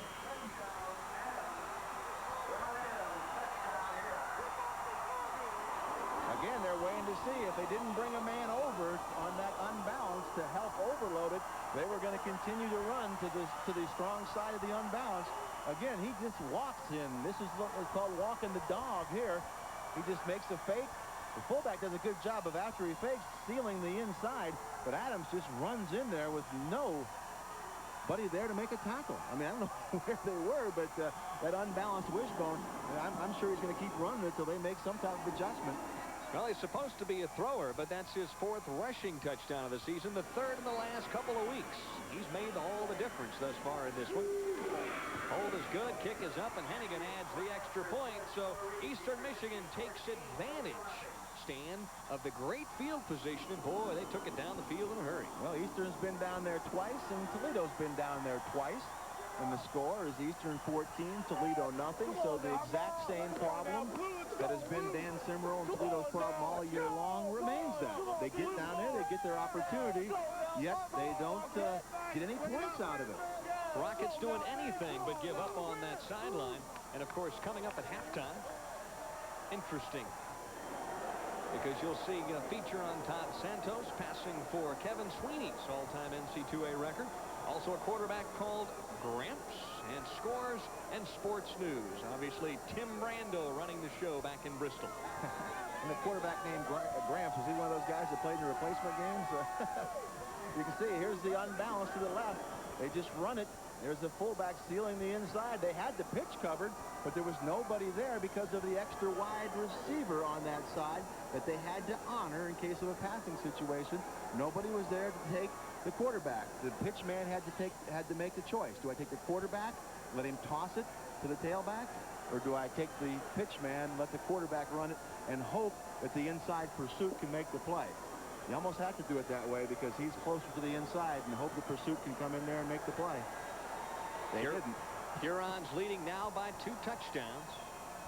3:48 left in the opening half, and the Rockets, as they have for most of the season, are going to have to find a way to come back from behind. Short kick. And there's a mix-up. The ball is on the carpet, but I believe Smiley fell on it at the last moment. Yep, off the bottom of the stack. In the right spot at the right time was Alan Smiley. Well, that deep man's got the call, and he's like an outfielder coming in. He has precedence. He's got to tell him, I got it. You go up and block. The man up front is never supposed to go backwards to make a catch on that front line. But he was almost in his spot, and the guy behind him had to say, hey, I can get it. You go block. He probably didn't get the communication from the deep man, Mueller. Rockets have 3:46 left in the first half. They're going to have to get things done in a hurry. Perry falls down. Ball thrown a touch behind him, and John Perry can't come up with a reception. Yeah, 3 or 4 times Bergan has had problems throwing to that left flat when he has to turn his body and throw out to the left. The right flat, he's getting the ball there, but when he goes left and throwing across his body, the ball's coming up short. The tight end a couple times had to stop and come back. Now this time the fullback, he's just got to let the ball fly going that direction. Perry has been his favorite receiver thus far this year. Perry with 20 receptions out of the backfield.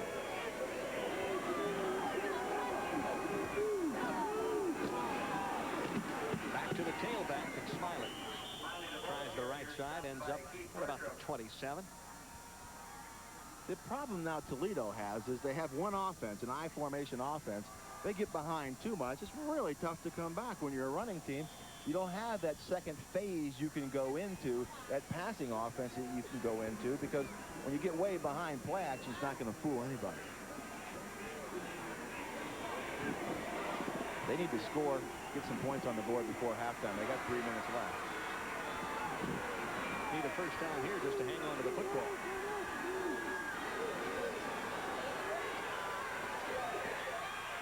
Well, this time Hughley gathers it in, and it's more than enough for the first down, so they'll move the sticks out to about the 43. And again, that time he went to his left, rolled to his left, and threw on the go and made a good throw. This is a tough throw. This is one of the toughest you're ever going to make, and Bergan made it well. You see, the cornerback never turned his shoulders and made a good break coming back, but he got his body between him and the corner, usually did, and was able to shield him and make the catch. Bergan did a nice job of releasing the ball before the cut was really even made.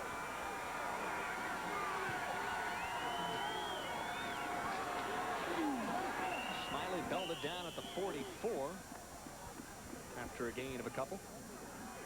Well, again, the clock has got to start to play a part in all the decisions on play calling. 2:40 left in the first half. They're not even to midfield yet. You've got to start picking up some more chunks of yardage if you're going to score before halftime, and they really need to do that.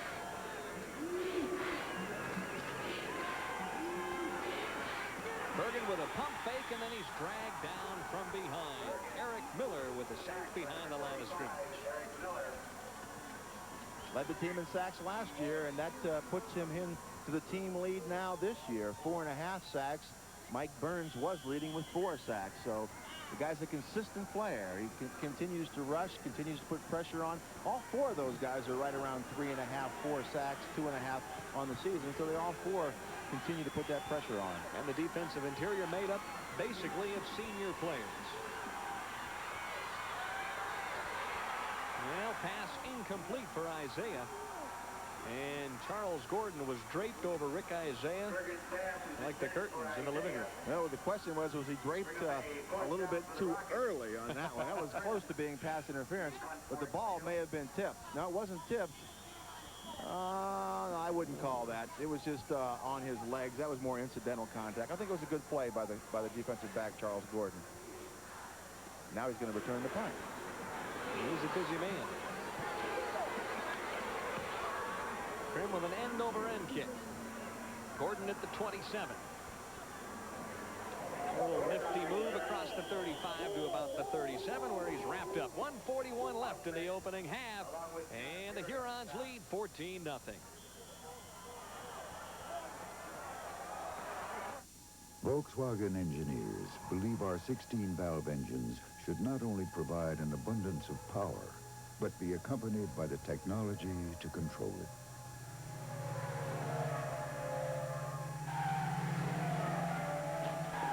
And that's a belief from which our engineers never walk away.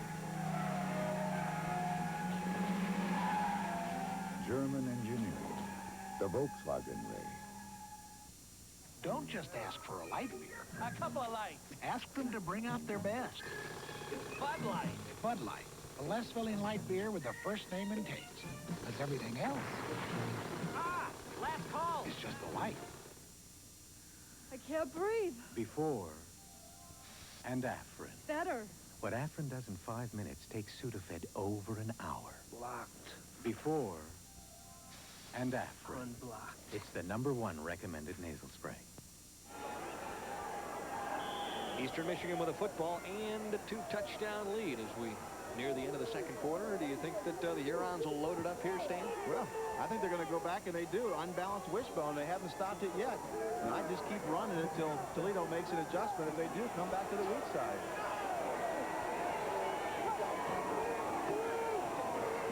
Same play that they scored the touchdown on. Ball squirts loose. Mark Ward has it, loses it, and then gathers it back in at the 29. Well, that was not smart. He should have just fell on it because you can't advance a fumble. That's why he lost it the first time.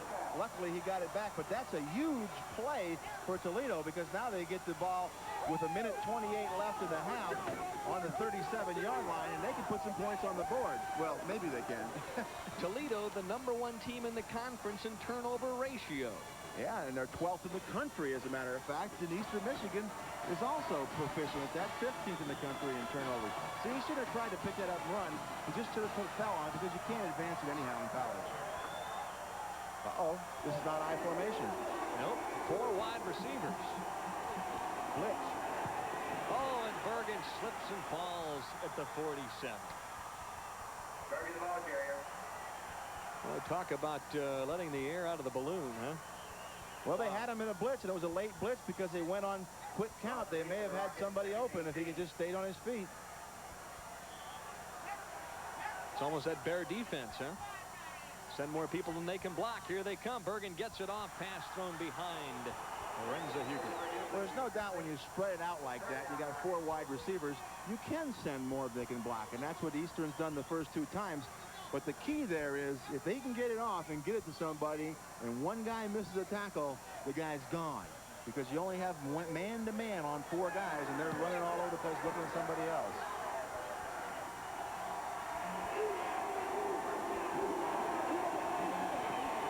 This time Eastern plays coverage, and Ricky Isaiah comes up with a heck of a catch inside the 35. It'll be about 5 yards short of the first down, but that gets a big chunk of it.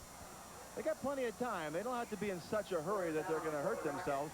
They have 50 seconds and 2 timeouts left, so they shouldn't be. Yeah, it is 4th down and about 5 to go, and they shouldn't be in too much of a hurry. They should have called a timeout and huddled. Here comes the rush. Bergan. He scrambles loose.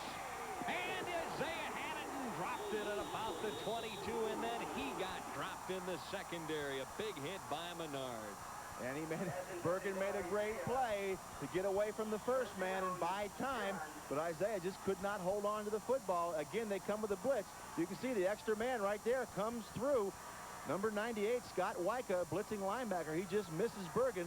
Now watch this, a good throw on the run. He's wide open, a little bit behind him, but you've got to make that catch. You know, that's the difference between scoring points and not scoring points, obviously. So with 37 seconds left in the opening half, Eastern Michigan regains control. Rockets really had a chance. Delay on the draw. Foster's loose. Finally grabbed at the 45. Now they make some yardage. Now they do call a timeout. That's right. If they wouldn't have made any yardage, they'd probably run out the clock. They already fumbled once. They don't want to give Toledo a real opportunity, but now they're up close to midfield. Little bit safer area to try some things. Now they can put the ball up, put the ball in the air, and even if it's intercepted, it's going to give them 60 or 70 yards to go for Toledo, and there won't be enough time. Huffman heads to the sidelines for some instructions from defensive coordinator Ron Curtis, and there you see the storyline thus far. That's exactly what we talked about. The tailback rushing, 85 to 66. Not a great big difference there. That's not the difference, but look at quarterback. 52 to minus 13. Going into this game, there was a 65-yard per game difference in the productivity of the quarterbacks. Now you already got, what is that, 65. They've already got enough. What they usually do in a game, they've done this first half. And then the key one, Toledo, 2 possessions inside the 20-yard line, no points. Also, when you consider the quarterback situation, Ron Adams also has a touchdown run. Exactly, and that's the difference we talked about before. They don't have a Ron Adams that can also run with the ball as well as throw the ball efficiently. And that's the difference. The key positions, they have just better athletes at. Eastern Michigan does. Ostrander split out wide to the right. 1st and 10, 29 seconds left. Foster again scoots through a hole, crosses midfield to about the 48, and Huffman once again with the tackle. And defensively, you can take your time. Don't get up too quick. 15 seconds left. Hurons in a hurry, and very quickly, Adams whistles this one to the brick wall at about the 45. Well, John Lopp, who is the long field goal kicker for Eastern Michigan, booted a 70-yard field goal in practice a couple of weeks ago. So, or so they say. Is he within range, Stan? Well, if he can kick it 70, he is. He's right now, was he 60, close to 67 yards, would it be back there if he went back from the 50? And, of course, stay tuned for a sensational halftime report. Tim Brando standing by. 9 seconds left.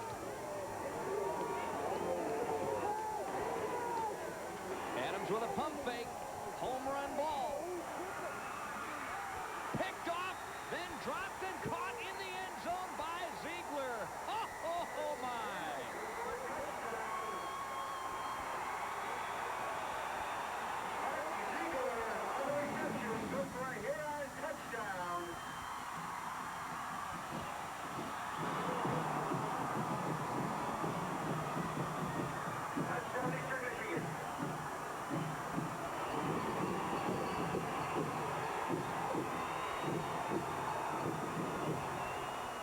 No time left on the clock.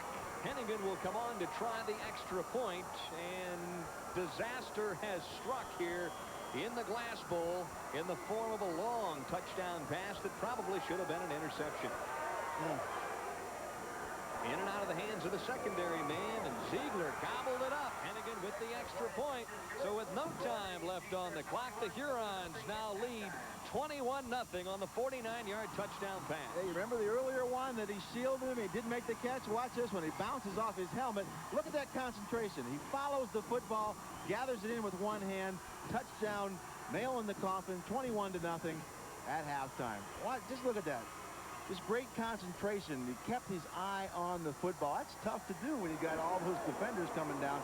But again, you know it's the last play of the first half, and it takes a miracle, and they got one right there. You look back at that drop fourth down pass by Isaiah now.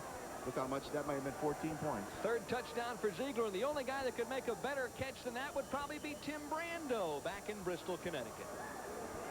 All right, thank you, Denny. I hope I don't fumble here. By the way, we've got an interesting halftime show coming up here on the Coca-Cola halftime scoreboard. Will Derek Finner become a Tar Heel, and has Norby Walters struck again? All of that coming up on the Coca-Cola halftime scoreboard. At halftime, Eastern Michigan, the Hurons leading the Rockets by 21 at the Glass Bowl. Stay with us. We're not a company, but outstanding people come to us every day. People who want to make a contribution to a team and do work that really counts. People eager to see new places, do the unusual, and find the unusual. People who become your friends for life. People just like you. We're not a company. We're your country. We're the Navy, the Air Force, the Marines, the Army. We're the Armed Forces. It's a great place to start.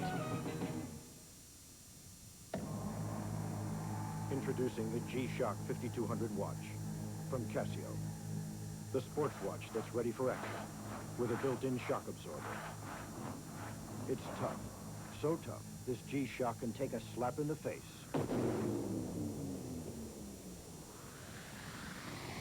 And not even flinch. The G-Shock 5200, just one of Casio's water-resistant sports watches. It's one tough watch to beat. Americans buy lots of imported cars. Isn't it nice to know that Napa has the parts right here when you need them? Don't miss the boat on parts for imports. Come to Napa. Your neighborhood Napa Auto Parts store has more than 125,000 parts for the typical American car. Whatever that is. Now there's something that gives a higher return on your investment than stocks, or bonds, or CDs, or treasury bills. The Sylvania Super Saver Fluorescent. When you figure what this premium light saves your company in energy over an ordinary fluorescent, you're getting a return on your additional investment of 173% a year. G. No, GTE.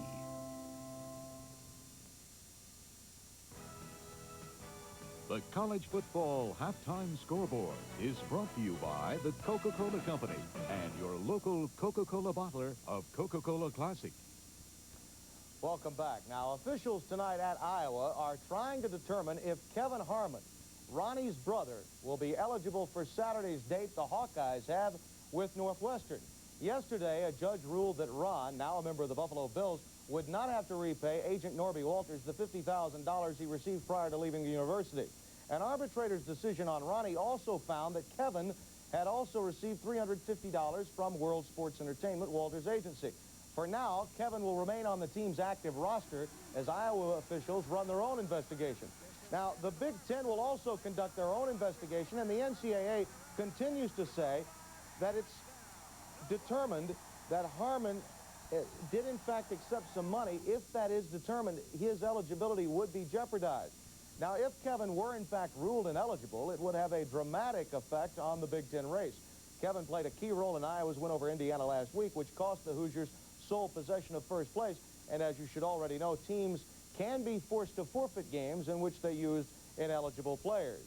Now, while on the topic of troubled running backs in college football, former North Carolina star Derek Finner was in as much trouble as you could find.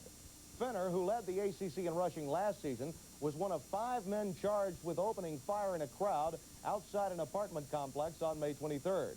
Police claim the shootings involved a battle over drug trafficking turf, and 1 person was killed. Now there are reports that charges against Finner could be dropped, and if so, Finner, who's been suspended from play by North Carolina this season, could play next year, and he hopes to do so.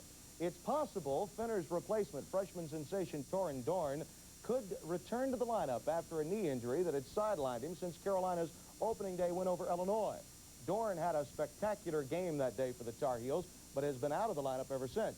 Now, with the game in Chapel Hill, the Tar Heels' chances are enhanced, but Carolina coach Dick Crum knows what he's up against. I think probably this is as good a Clemson team as we've played. I think they're complete on both sides of the ball and have an excellent kicking game. And, you know, there are a lot of people that had some awfully high expectations for them this year. And, you know, I think that forced a lot of pressure on them early. But this is a good Clemson football team. North Carolina has a great team, no doubt about that. This might be for all the marbles, I would think, because right now we are tied for #1. And so if we beat North Carolina, then I think we'll win. Kerry Ross will have more on the mini fridge coming up on Saturday. Now, that's the first of our CFA doubleheader. ACC at stake. Bob Rathman and Lee Corso on hand as North Carolina takes on Clemson. Then it's 5th-ranked LSU hoping to take another step towards the Sugar Bowl against 15th-ranked Alabama. Jim Kelly and Kevin Kiley will call that one. And your college football Saturday begins here at 11:30 Eastern Time with College Football Game Day. I'll be joined by Bino Cook, Kerry Ross, and Alan Massengale live from the Gator Bowl as he previews that traditional Southern rivalry between the Dogs and the Gators, Georgia and Florida. Plus, we'll have Alabama coach Bill Curry live as he prepares his Tide for LSU. The San Diego State Aztecs are 3-6 this season to this point, and it has been a disappointing year. But senior quarterback Todd Santos could deliver a silver lining to the San Diego State season this Saturday against BYU. Santos needs 211 yards passing to become the most prolific passer in NCAA football history. Larry Burnett has more on Todd's past and probable future. Even though the WAC championship is well out of reach of the 3-6 San Diego State Aztecs, Saturday's game against BYU could provide another record even more meaningful. Senior quarterback Todd Santos needs just 211 yards to pass Kevin Sweeney to become the most prolific passer in NCAA history. Even though the prestigious record is well within reach, Santos says he only thinks about it at certain times. Well, every time you guys bring it up, it kind of goes through my mind a little bit, but I'm very close to it right now. I think I need 211 yards, so it's in my reach, but you never know what's going to happen. Despite Santos' heroics, the Aztecs are just barely above 500 during his tenure in San Diego.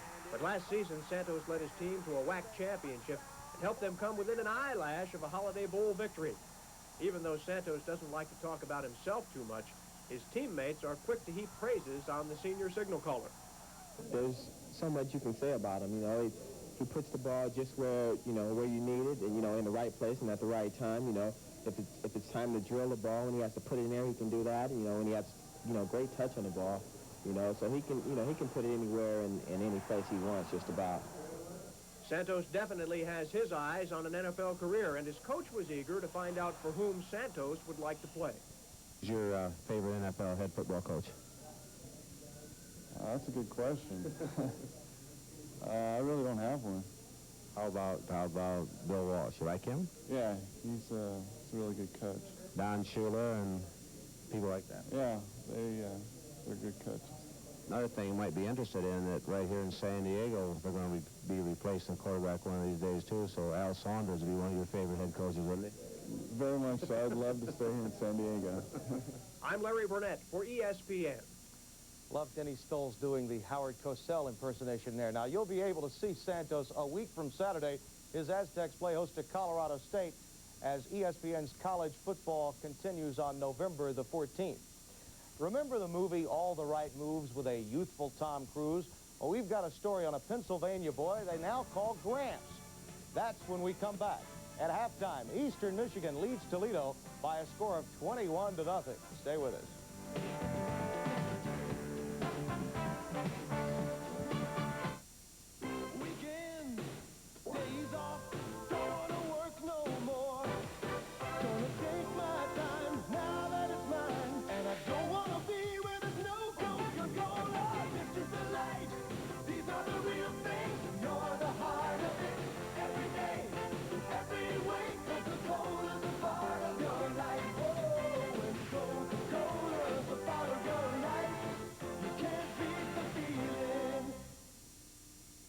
This is a 19-inch television with a picture as crisp and clear as any you'll find.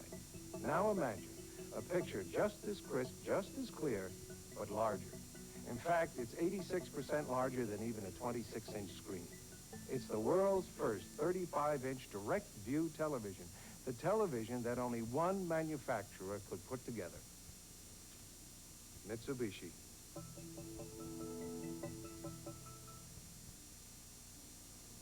When you grow up in Pennsylvania, you learn of football at an early age. Jay DiDia wanted to be a big-time quarterback at the University of Pittsburgh. They didn't want him.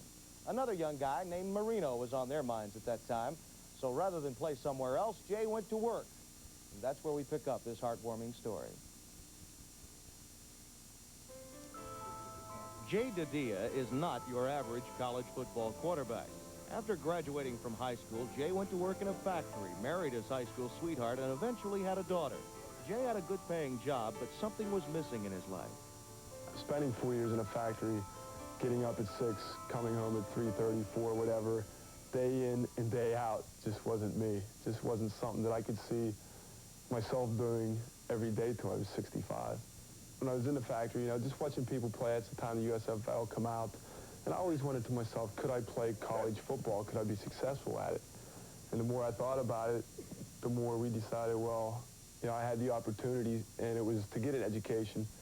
And I couldn't see myself staying in the factory until I was 65. So we figured, where we're at and what we were going to do, might as well go for it. So with the support of his family, Jay came to Bloomsburg to get an education and be one of the leading quarterbacks in Division II football. His responsibilities are great in number, but his maturity bodes well with the circumstances that surround him. Being a father, student, quarterback, the whole thing, it's time-consuming. It never seems to be like there's enough hours in the day. My first priority is my family. I mean, that's why I'm here. That's who's here with me. Football, well, school would be my definitely second priority because I'm here for an education. The football part of it is fun. It's something I enjoy doing.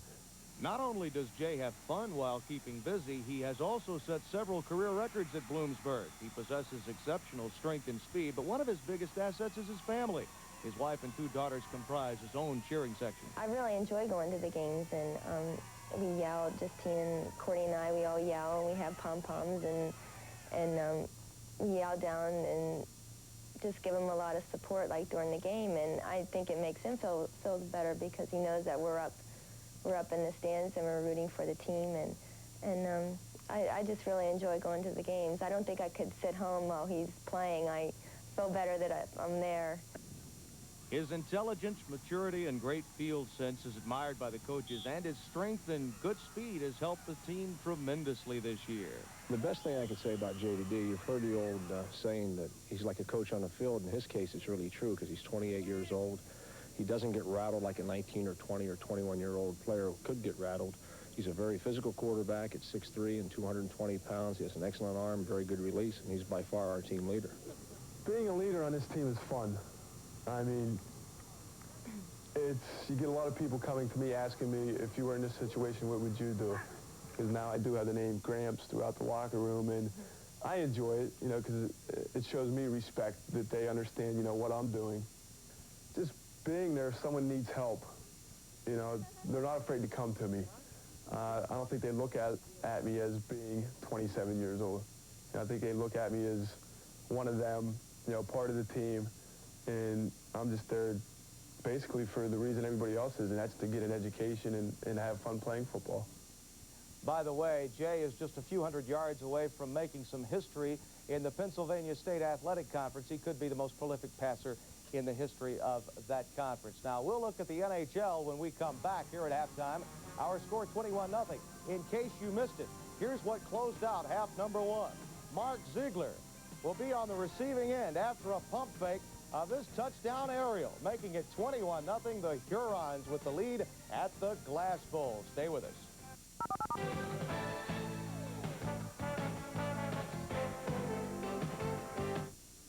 The symbol of excellence, the legendary Rolls-Royce Silver Ghost, now recreated by Franklin Mint Precision Models in the official die-cast model authorized by Rolls-Royce Motor Cars Limited.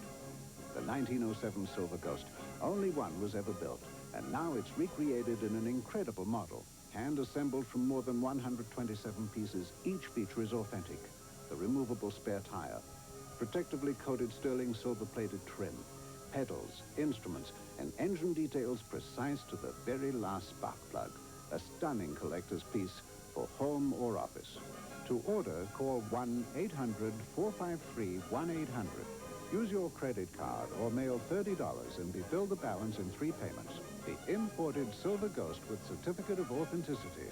Call 1-800-453-1800. The Rolls-Royce Silver Ghost. There's nothing quite like owning a Rolls-Royce.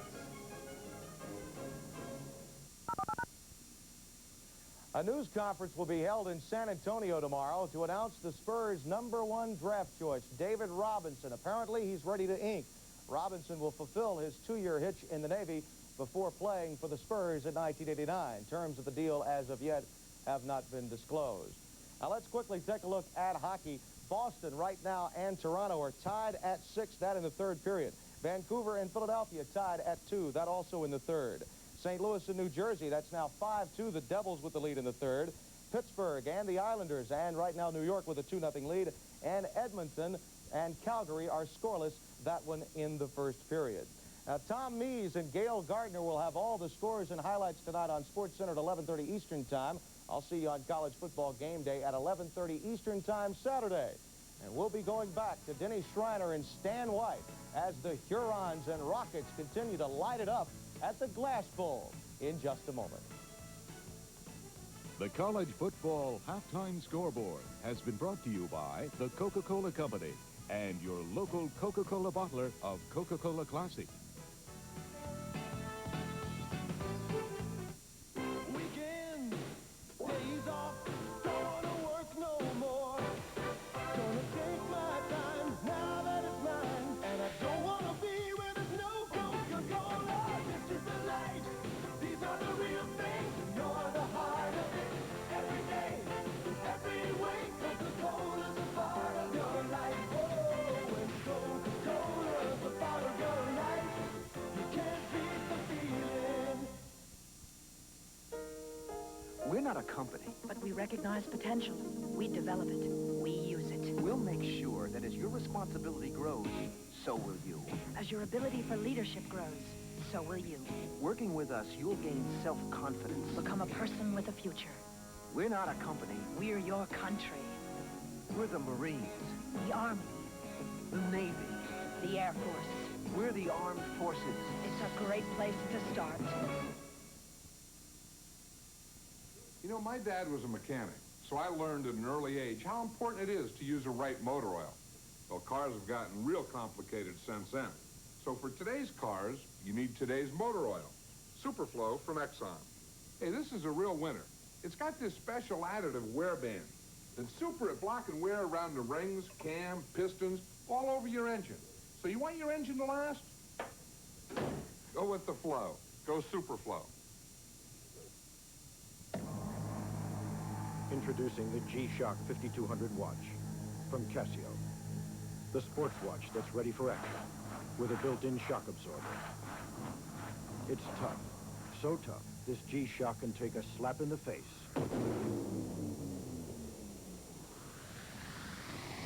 and not even flinch. The G-Shock 5200, just one of Casio's water-resistant sports watches. It's one tough watch to beat. The Eastern Michigan Hurons are halfway home, halfway towards clinching at least a share of the MAC football title as they lead Toledo 21-0 here at halftime at the Glass Bowl. And Ron Adams has been the difference thus far in this one, Stan. He's been outstanding. And he has. It's not just throwing the football. He's been good there, but running the football. Watch right here. They put in the unbalanced wishbone attack, and they went right down the field with Adams carrying the football and carrying it without getting touched. Again, the extra man, they did not make an adjustment. Toledo didn't. If they do, you watch, they'll go back the other way on Toledo if they move a man over. Now, here's the last play of the half, and this is a sin defensively. First, you can't let a man get behind you like that. You got to line up on the end zone. Why even be close? You know it's the last play of the half. Then great concentration by Mark Zeigler. Ball bounced up in the air. He comes down with it. A Hail Mary. It was answered. But again, defensively, Dan Vargo should be lined up at the 5-yard line and then backpedal to the end zone and just make everything happen in front of you. If you have to make a tackle, so what? Give him the yardage. But he had to run backwards, and then when he did, he lost his balance and it bounced off of him for the touchdown. So the Rockets have pretty much dug themselves a deep hole. If you look at the offense, though, from both teams, the passing has been pretty good. Yeah, it has. It's pretty close there. 168 yards to 154. Adams, the difference, and we talked about it, the difference there is in Adams' ability to run the football and also the tailback. That's the difference in the rushing yards, 149 to 56. Two better athletes at tailback and at quarterback for Eastern Michigan. Then you add. You look at one turnover there for Eastern Michigan. There's only one turnover. You talk about Toledo. They really had two turnovers because they got inside the 20 and they didn't score. Those are turnovers to me. If you get down there and you lose the ball on downs, it's the same as a fumble. Let's take a look at basically what happened scoring-wise for Eastern Michigan in the first half of play. The first one capped an 11-yard run by Bob Foster. And Stan, you mentioned the fact they don't lose anything at all when they take Patton out. They sure don't. And he can go inside. He goes inside even tougher than Patton does. And they like this kid. You know, he's the guy that's going to replace Patton. Then the big touchdown by Adams, which made it 14-0. And then we mentioned the disaster defensively right before the halftime gun. 49-yard touchdown pass from Adams to Zeigler. So it's 21-0, and the Rockets have found themselves in this position a number of times this year, Stan, and, well, it's got to look pretty familiar to them now. Well, it sure does. And if you take away that last drive, which is, say, around 60 yards or so, 49 touchdown, a couple runs before that, the yardage is pretty much, it's not a whole lot of difference. Maybe about 210 to 250. Yet the score is 14-0 without that last drive, and yet they've had the same amount of yardage up and down the field. And you hate to be redundant, but at the same time, the Rockets with two great opportunities to score and to score first in this one. This evening, they come up with nothing. That does make a difference when you score first. Here we have a 15-yard penalty for something here. I didn't see it, but they're kicking off from the 20-yard line. Maybe we can get an explanation. I don't know why that is, but the ball's lined up on the 20. Was there maybe a celebration penalty at the end of the first half? That must be it. On that long touchdown. That's the only thing I can figure out. That's 15 yards. Either that or there was an unsportsmanlike conduct call on the extra point, I believe, the extra point kick, just as we went to halftime. And so it's tacked on to begin quarter number 3. So with Lorenzo Hughley back deep along with Alan Smiley, the Rockets are going to have to get on the pad in a hurry here in the third quarter of play, because if they don't, the Hurons may just march this one right back to Ypsilanti. Well, they kicked off rather short. They should get great field position now. Hughley at the 28. Oh, my. Big hit. He fumbled the football, and ricochets out of bounds, and Eastern Michigan with a near opportunity. Menard almost pulled it in, but the Rockets come up with a big break on the opening play. Yeah, you may wonder, Eastern Michigan did touch it last, but it's possession that matters. Toledo had last possession. The ball goes out of bounds. It goes back to the team with that last possession, so they get a big break there. That guy should just slow down and got on the football, because it was all Eastern Michigan to make the recovery. Not a bad first half for Bergan. 12 of 20 for over 150 yards, but no points. Reverse here we go. Look out for the pass. Isaiah lets it go, and Hughley had it and dropped it, and I think Menard got into his vision right at the last moment. They ran that play in practice 3 or 4 times on Tuesday, and it worked. And here, I think if Isaiah could have thrown it far enough, it might have been a touchdown. It still should have worked. You still got to catch the football on that. Hey, watch it. He just stops on the end around. They've run ends around 5 times this year to Benzinger. Now Isaiah gets it. Now watch. He just happened. No, it did touch off the man. Yep. Did touch off the man. Isaiah, Hughley may have been better off coming back, not waiting for it like that. You got to go up after the ball. When you got to be the jump ball situation. You go up and get it. If you wait to catch it in your hip pocket, something's going to happen before it gets there. That's what happened on that one. Tom Menard with 2 interceptions already on the year. I think actually flicked it with his face mask at the last moment. He was beaten on the play, but Isaiah, who was a flanker and not a quarterback, just a little short on the throw. Was a quarterback in high school, though. That's right. Played at Copley High School, about 5 minutes from where I live, near Akron, Ohio. Smiley puts his head down, runs past the 50, tackled by Keith Bertram as he crosses the 50 down to about the 48. It's been a season of near misses for Toledo. And that was just another near miss on that play. Good play to start the second half. Oh, yeah. Could have really inspired this team if they had been able to pull it off. Smiley was 60 yards thus far in 11 carries.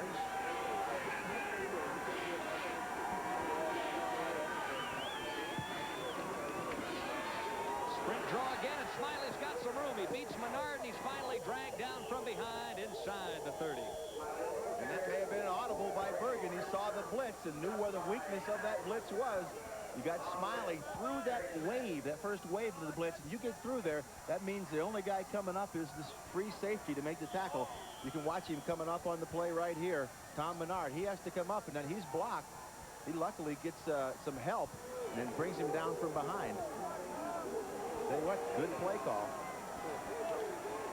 Mixing things up. Bergan had Perry wide open at the 25, but threw it wide. Again, out to the flat. He's had his problems. Usually throwing to the right, he's done pretty well. But watch him. Watch how far behind the receiver this is. You got to lead him. That's you're lucky you don't get that picked off. You throw short to the flat, you're liable to get a guy breaking in front and going all the way with it. Bergan has yet to throw a touchdown pass this year, and now would be an opportune time to come up with one.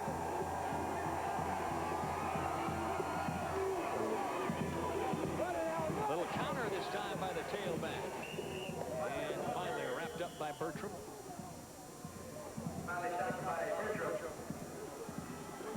Just underway here in the second half. It is 21-0. Eastern Michigan on top. Hurons exploded for 21 points in the second quarter. See, good yardage by Smiley. He's running the ball well. I mean, they're doing what they have to do, but they're just not scoring. And that's the one thing we said they had to do. Well, you just get the feeling if they ever do, the floodgates will open. They put a bunch of points on the board against Miami a couple of weeks ago. Blitz all out. Bergan reads it, gets it to Hughley. He gathers it in, falls down, but he's inside the 15. Boy, I tell you what, if he wouldn't have bobbled it, he would have turned up the field and gone all the way. It would have been a touchdown pass. Well, I know you spent many a halftime listening to Woody Hayes give you the old college try speech. You think the Rockets can pull one off here? Well, they need to get a quick score, that's for sure. And Woody sometimes just didn't say anything. He just went in there and let you know how he felt in other ways. That had to be a lot worse, huh? Yeah. You wish he started talking. First down and 10. Rockets are on the move, and boy, do they need to reach some pay dirt. Smiley cuts it up through a hole and gets near the 10-yard line. Well, they're inside the 20 again here, Denny. They're 0 for 2. This is the third time. 21-0 Eastern Michigan with 12:50 in the third quarter, and they need to put some points on quick. You just have to wonder what might have happened in this game had they scored the first time they took it down the field.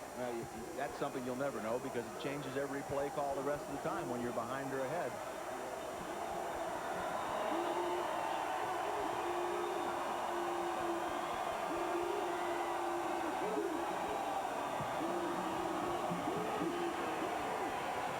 Bergan's going to scramble, and he's knocked down from behind at the 15. Louis Cafazzo came up with the sack behind the line of scrimmage. Boy, and he had some room to run. He kept waiting. Bergan's a guy that doesn't like to run. The Adams would have been gone in a second. But here, if he just would have noticed it just a fraction of a second, breaks that tackle, he's down inside the 10 easily, maybe down to the 5 and a first down. Now it's a big third down and 10 yards to go on the 15. Quick snap. Bergan has time to set up, going to the end zone. He's got Hughley. Oh, ball nearly picked off in the secondary by Dan Bennett. Hughley was open for a moment, but Bennett made a nice break on the football. Looked wide open. Bennett almost was hiding in the corner of the end zone. All of a sudden, you looked up.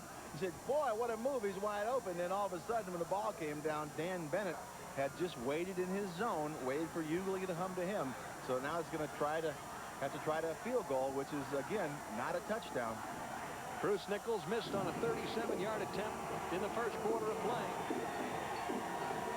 This will be a 32-yarder. And it's good. So the Rockets finally remove that goose egg from the scoreboard as Nichols kicks field goal number 14 on the season. It's now 21-3. Well? They want an answer next week. The money's right, department head, everything. Terrific. There is one thing. The company car, it wouldn't be a Taurus. Oh. Well, better offer will come along. Ford Taurus, advanced design that's designed to reward you. Have you driven a Ford lately? My brother thinks he's bought the perfect TV. Sure did. Perfect TV. Oh, yeah? Perfect. Does it have a flat square picture, too? Yep. High-resolution filter? Yep. 178-channel capability? Roger. 4-speaker stereo system? Yep, right there. On-screen graphics? Yep. A remote that controls the TV wireless cable and VCR, even if they're different brands. Hey, I got a Magnavox. Smart, Tom. Very smart. Yeah, I know. Acting dumb is just my job. Doing a great job. ESPN's presentation of college football is brought to you by Ford and your Ford dealer. Have you driven a Ford lately? And by Magnavox. When you're just a little smarter, people notice. Magnavox. Smart. Very smart. Well, they'll officially calibrate it at 33 yards on the field goal, so the Rockets finally do come up with something. Would they try an onside kick here? Do they have anything to lose? They've only averaged 1 point per penetration inside the 20. Nope. Menard Smith gathers it in at the 13. Across the 20, out past the 30 to about the 31-yard line. Smith, the ball carrier. Stopped by Egret. Frank Egret is the kicker, made the stop. 10 plays, 37 yards, took 3:18, but could have easily maybe been a touchdown somewhere along the way, don't you think? Well, they need to. That's 0 for 3 inside the 20, and we have a man down on the field, but 0 for 3 inside the 20 as far as scoring touchdowns. That was the problem, not just field goals, but scoring the big one, the touchdown. That's what you got to do when you get down there. Well, you made a key observation earlier in the week as you started to look at the Toledo stats. Anytime your field goal kicker has more field goals than you have touchdowns, that's going to lead you to believe that they're having trouble getting it in the end zone. And the spread is getting wider here. Have to find out exactly who that is down on the field. Maybe number 32 for Toledo, Rick Hara. See if we can see him right there. You see the left-hand side. Tough to see what happened to him, though. It looked like he just tripped over his own man. He's in a little pain. On the left right side there. of the screen. Maybe, there we are. Maybe it's his own man whipped around. There it is. You see it, the whip That happens so often. He's got a knee problem. Looks like a hyperextended type deal. It wasn't from the side, but it was straight on. So many times you end up on that whip when one guy comes whipping around and just smacks you. He actually leg whips his own man, which is what happened there. He caught that full forward, so it's probably not any of the side ligaments, but the cruciate ligament, which holds it going frontwards and backwards. Well, with the velocity that those guys hit each other with, it's a wonder they don't get injured more often. And, of course, coming up this Sunday, NFL Game Day, 11:30 a.m. Eastern Time. Chris Berman, NFL Primetime, 7 p.m. Eastern Live. And, of course, the Patriots and the Giants, they'll kick it at 8 o'clock this coming Sunday night. And you see Hera being helped off the field, and, boy, that was a vicious leg whip down there. Yeah, it sure is. And the one bad part about playing football is you learn all the different ligaments in your knee. Most people don't know which ones are which, but football players know cruciates and anterior ligaments and so forth.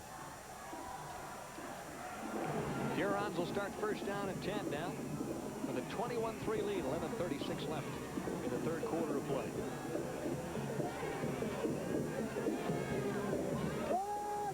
Oh my, Patton with a huge gaping hole, and he takes advantage, rambles out to the 49. Well, when you get holes like this, I know Patton likes them, but really anybody could run through them. And not to take anything away from Patton, but watch this hole. I mean, watch the block by the fullback. I mean, you talk about being able to drive a truck through, and then he makes a man miss in the secondary, but you cannot give Patton or anybody that type of hole. Looks like he got a helmet in the back, too. A little bit shaken up after that play, so Bob Foster checks in. Well, no sense in running it. Look upfield and throw it. Wide open at about the 30-yard line. Boucher on the tackle, but Ostrander comes up with another big catch over the middle. Well, again, the run play set that up. This time the linebackers are up there and say, geez, that big hole, we got to stand up and stop that hole, plug that hole. So what do? He just waits down there. There's a big gap between the linebackers. He just waits for the ball to get there. Pretty easy. It looked like pitch and catch. One might think with an 18-point lead, you'd start to try to run that clock a little bit, try to run the tailback, but that's not the case. Hurons still playing aggressive football. This time caught in the backfield is Foster, but he manages to get back to the line of scrimmage and maybe even picks up a yard. Well, Toledo went with a safety blitz on that one, trying to fill all the gaps. If you can't do it with your normal defense, you got to take chances. And you send 8 men, you put one in each gap, and hopefully that'll stop the running play. It sure did that time. Keith Dunbar, transfer from the University of Tennessee, and on the tackle that time. The problem is when you split a couple of those guys, there's nobody left after the blitz. Benziger split out wide to the right. Reverse. There it is. Crackback block. It's wide open. Benziger turns the corner. He's at the 25 to the 20 in traffic now, down to about the 16-yard line. Not a surprise. That's the 6th time this year that Benziger has run the flanker reverse. Now he's only got 6 yards going in this game on 5 carries because he had some good 13 yards and some that lost. But this one, again, when you set it up with the pass and with the run, it opens it up on the reverse, too. The little crackback block there, and Benziger just has plenty of room to run. This kid's a sprinter on the track team, so you give him some room to run with the football, he's liable to go all the way. Ball spotted on the 16. Only a freshman. Gee, he got 3 more years at Eastern Michigan.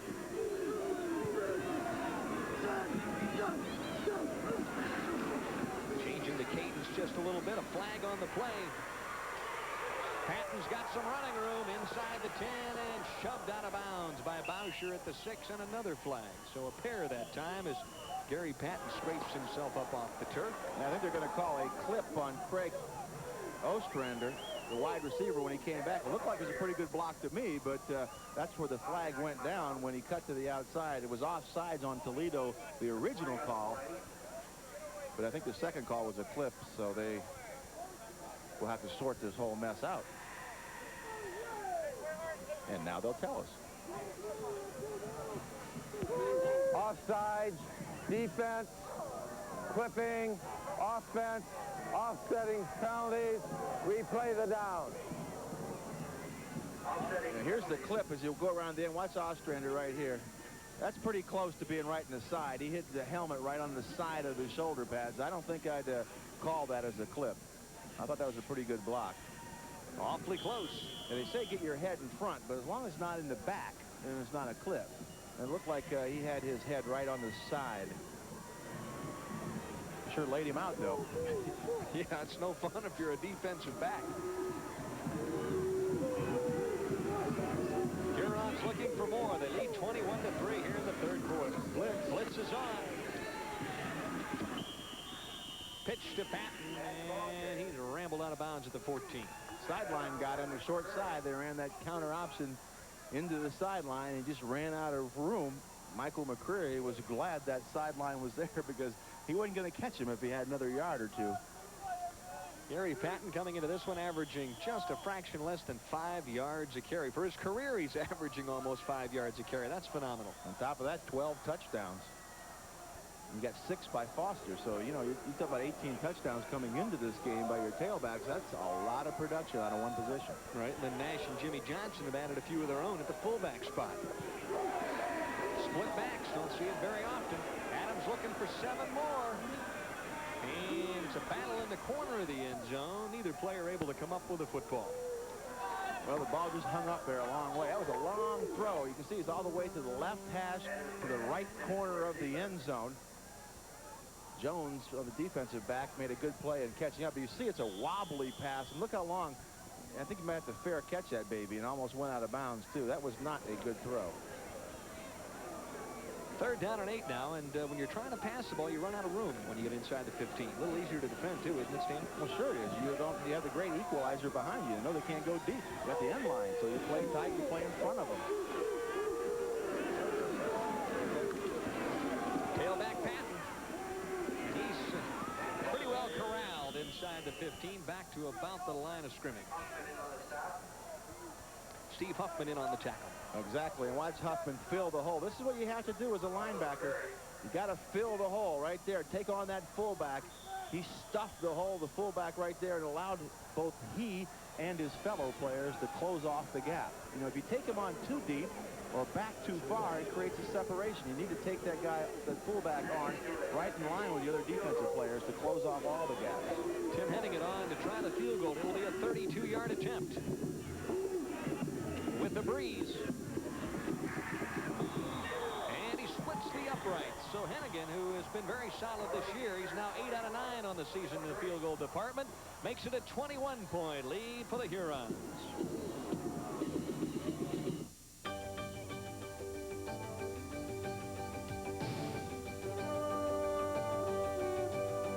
It runs with a beauty, an inner strength, a force that sets it apart. Thunderbird Turbo Coupe. Run with it.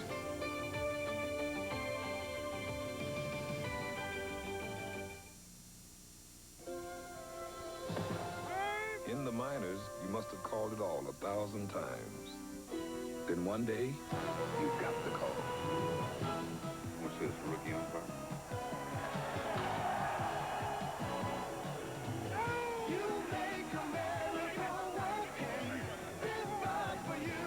Here's to you. Reach with age for that clean, crisp taste that says Budweiser. Compliments of that gentleman. This ball's for you. Skill, precision, strength, and stamina. To bring you the best, ESPN has assembled an outstanding schedule of NFL games. Every Sunday night, your cable connection to the NFL is ESPN. That has been a familiar sight here this evening at the Glass Bowl, the Eastern Michigan kickoff team. 24-3. And at this point in time, if you're a Huron fan, you realize if they win here this evening, they will share at least a piece of that MAC football championship for the first time in the school's history. Nice long kick. Smiley drops it and picks it back up. manufactures a few more yards and gets belted out of bounds at the 26. He dribbled that one, took one hop, pushed it to the ground, picked it back up, and went. Yeah, if they win tonight and Kent State can beat Bowling Green on Saturday, I think that would send them to the California Bowl. Yep. Of course, a buddy of mine coaches up at Kent State, a classmate of mine at Ohio State, and I'm thinking about telling Glenn Mason to go back to Ohio State. They could use him back as the offensive coordinator there. They need to put some points on the board. You know, Glenn Mason started the season with no gray hair, but the way they've won a couple of ball games, he's been reaching for that Grecian formula as of late. Oh, my head-on collision at the 28. Smiley and Jerry Smith just flat introduced himself. Smith with 35 tackles thus far in the season from the secondary position with 3 interceptions and a couple of fumble recoveries. They get the most out of their secondary people. Well, I tell you what, that's what's called filling the gap on that one. There was a hole there, and he filled that sucker. Hutchinson this time splits out wide to the right. Hughley. Flanker to the left.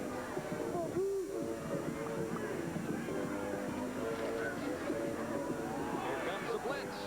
Bergan gets rid of it. Evans turns, squares, tries to come upfield, and finally gets wrapped up at about the 37. Good sight by Bergan. He saw Jerry Smith coming on the blitz from the outside, and he knew nobody was going to pick him up. Did he see him or did he hear him? Well, I don't know. I think he said, let's see if he looks back. I think he feels him because he starts going to his right, just filtering to his right a little bit, then hits Evans over the middle. Good throw, and smart enough to get rid of it before he had to take the lick. Terry Evans, a heck of a baseball player. Will play baseball this spring for Toledo. Bergan runs out of trouble. Diving stab by Hughley, but he can't come up with a plan. We've got a flag in the Toledo backfield. Yeah, I think we had a holding in the backfield anyhow, so I don't think it would have counted. Fullback was holding the outside linebacker coming in. He was beat, so he just grabbed a hold of him, almost pulled him down. And those backs always do that to us linebackers, you know, every time. They just would tackle us. That's because the main responsibility of a running back is to ensure the health and safety of your quarterback. The only way you can do that. Holding, offense, first down. Is to hold at the last possible moment. Well, puts him in a bad situation, 2nd and 20, so tell you what, they got to start putting the ball in the air more and more as the clock goes down. 7.5 minutes left in the 3rd quarter. Still 3 scores down. Well, the Road Warriors from Eastern Michigan have pretty much done the job thus far. They're 3-1 in the MAC on the road, trying to go 4-1, and that would be astonishing when you consider the fact that they beat Kent State and Miami on the road.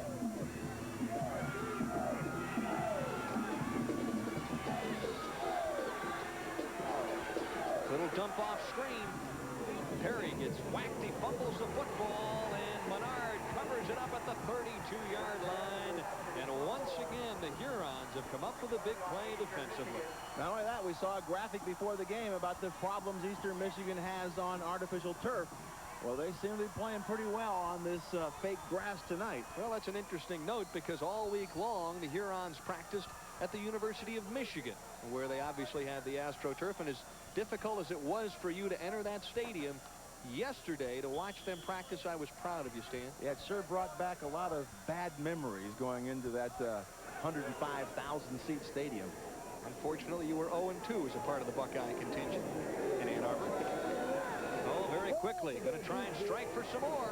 Ostrander's back deep. Oh, the ball hit him right square in the helmet. Turned underneath it, and he got hit in the back of the head. You'll hear about that in the films because when you win, it's really a lot of fun, and they'll take it off to him. This hits him right square in the back of the helmet. Ball's thrown over the other shoulder. He makes the move. Now watch it. Hits right in his face mask and then comes back. Almost a great catch. The point went right down. The point may have got him in the nose. You imagine if that is stuck in the face mask? Huh? Touchdown. Interesting. Well, he had a bird's eye view. He watched it all the way in, as the coaches tell you. No doubt about that. Just couldn't come up with a play.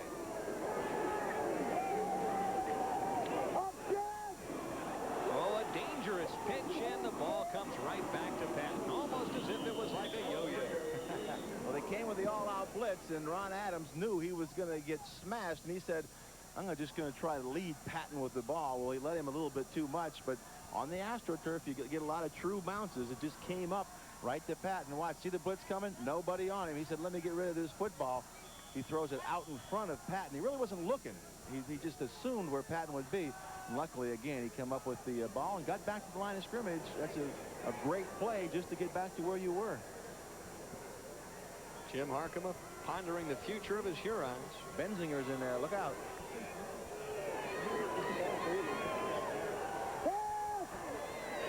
Oh, the tight end Kupp. First time he's caught the football here this evening. They've been hiding him all night long, and he finally gets shoved out of bounds at about the 17. Ninth reception on the year for big number 84. He's been quiet all night. Yeah, I expected them to throw the football quite a bit more to Kupp, the tight end, on play action. I thought we'd see a lot of those. Well, he's a converted defensive tackle, and Jim Harkema says he may be our best by the time he's done playing here. It's 24-3. Hurons on top by 3 touchdowns in the third quarter. Patton running out of trouble. Cuts it inside the 10 down to about the 6-yard line where John Boucher finally wraps him up. Again, just not keeping contained. He made that all his own. They had played well in the middle. It only takes one guy to break down on defense to ruin everything you're doing. All those guys busting themselves up front, taking on people, and the man does not keep his containment, and Patton just makes a great break around the end and goes down for a first down at the 6-yard line. Patton second among the MAC records as far as all-purpose yardage is concerned, and I don't think he's going to quite catch up with Miami's George Swan, but nevertheless a tremendous career.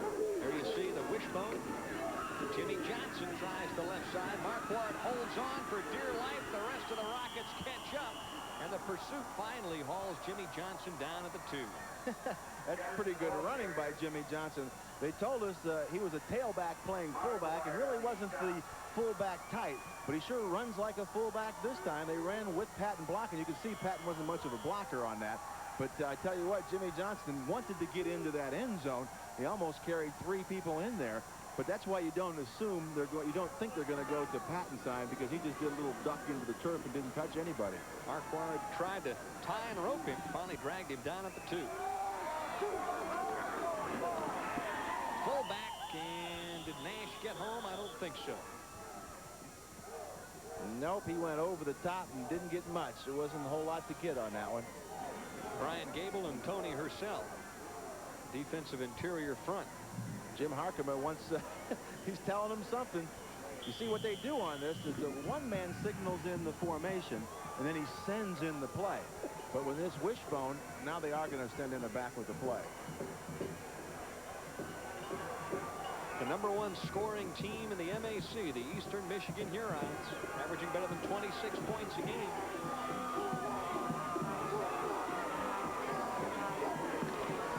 Adams will take it himself and stretch out and sneak it in. So Ron Adams with his 2nd touchdown on the evening and his 5th on the season. That's tough on a linebacker. You got both Patton and Foster in there. You're looking key and trying to figure out which one of them is going to get the ball. And he just takes that quick snap, Adams, and jumps into the end zone before you can even react. He's there. He gets that yard. He's over the top. And you're still waiting for Patton and Foster to get the football. Ron Adams, 6 feet, 205 pounds, and he's strong enough to take it in. Boy, what a game he has had here this evening. The 5th-year senior out of Taylor, Michigan. Heading in for the extra point. It's up and good. So it's now 31-3. The Hurons in a position really taking control of this one at the Glass Bowl as Adams takes it over for his 2nd touchdown of the evening. And there you see Jim Harkema. He's excited. Junkers, it's not too tough a road for the famous Ford Bigfoot, but can a regular Ford 4x4 drive over it carrying a Chevy?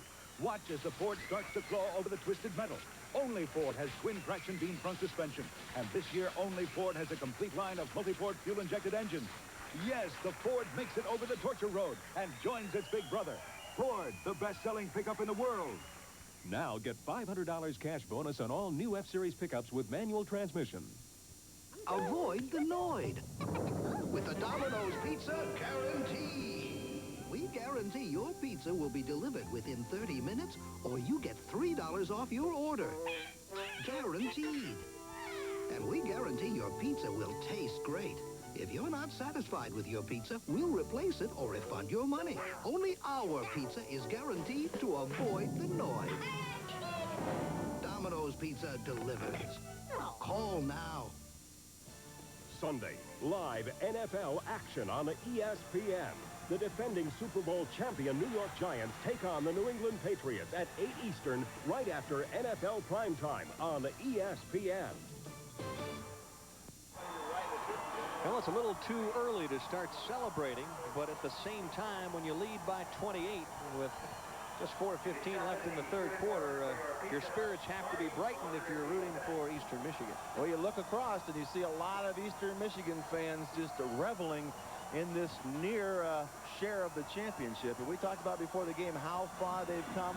Did they believe they could actually not just win to be champions? Well, it looked like they believe it to me. They're on the road to that championship goal. Ball ricochets and jumps out of bounds inside the 15-yard line. You mentioned it in the pregame at one time between the years 1980 and 1982, Eastern Michigan lost 27 consecutive football games.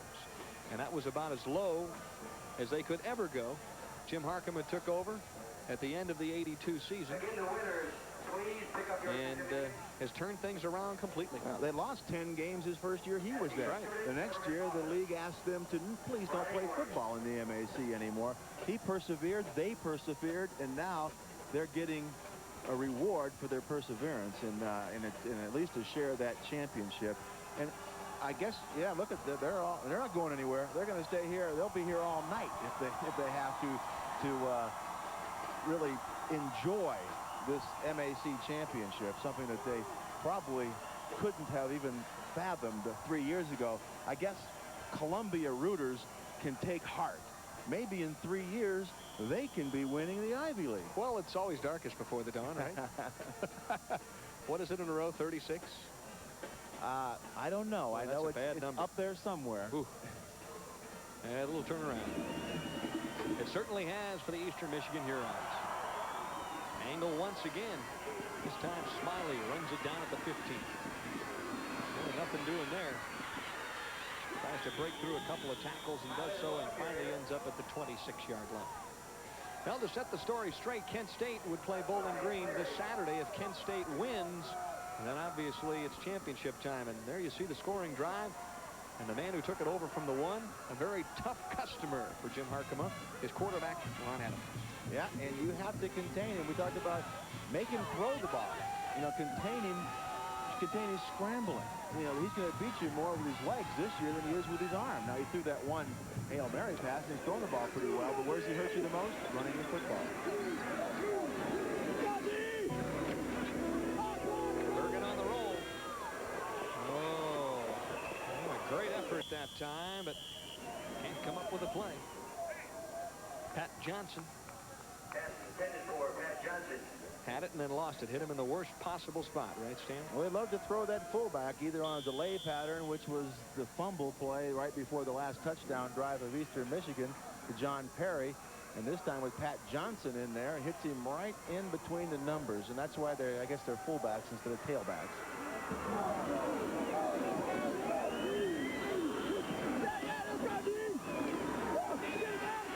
Bergan sets up, gets wrapped up after a four-man rush.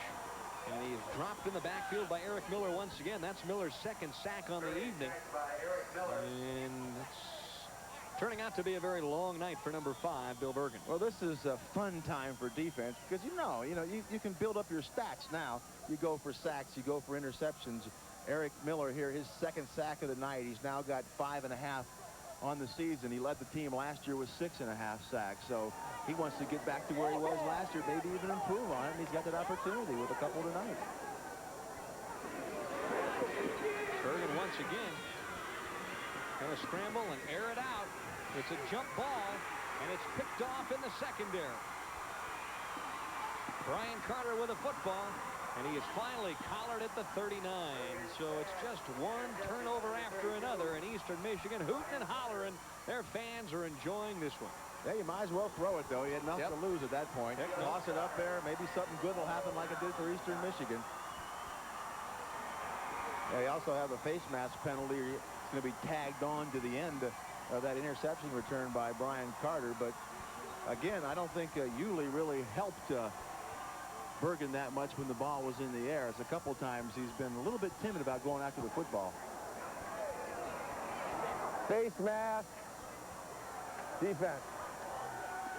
Well, things aren't getting any better for the Rockets, but Eastern Michigan fans are having a great time.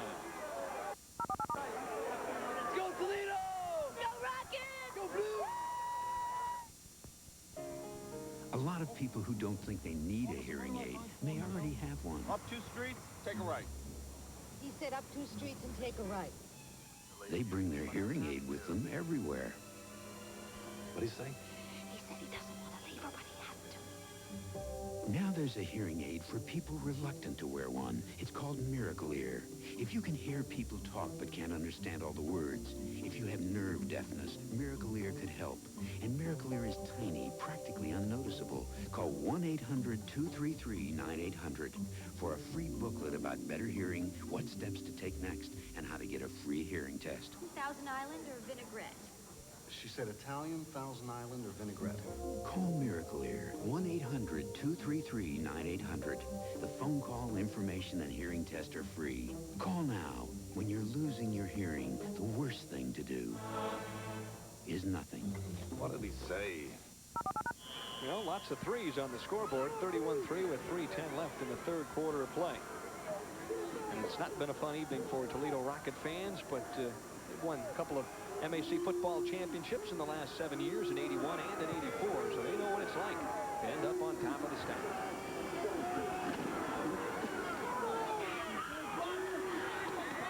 Foster down to the 15. Where he likes to run the football, he likes to get that ball inside and make that cut. We've seen some films where he just busted right up the gut and walked into the end zone.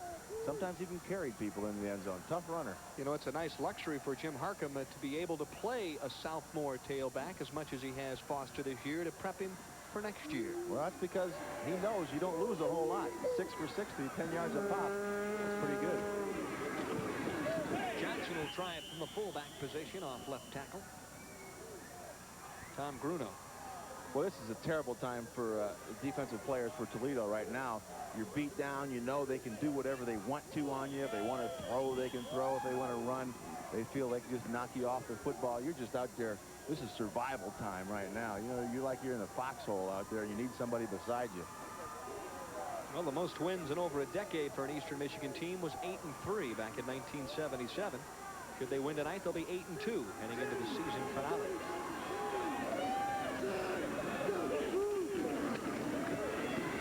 On the counter, Foster got hit in the backfield, but still managed to get to the 10. Foster, the ball carrier. Dwayne Smith.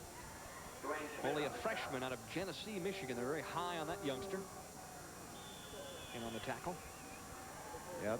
Toledo's going to play a lot of people right now. I'm sure that Dan Simrell's looking to see what type of talent he's got. I mean, at this point, realistically, you got to start looking for next year, looking for spring practice, see what type of people you can do, give them some game experience, see if they can play. Rockets losing a pair of games this season by less than 5 points.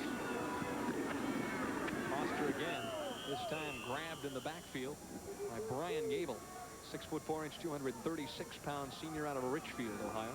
Foster, the ball carrier. Stopped by Brian Gable. Yeah, it's got to be tough on the seniors at this point. Coming in here, it was Parents' Day, our last game here. Tough to go out this way. You know, they've had a lot of them been here for 5 years, and to go out, you know, in a national television game like this when you had high hopes and go out being down 31-3 at the end of the third quarter is tough.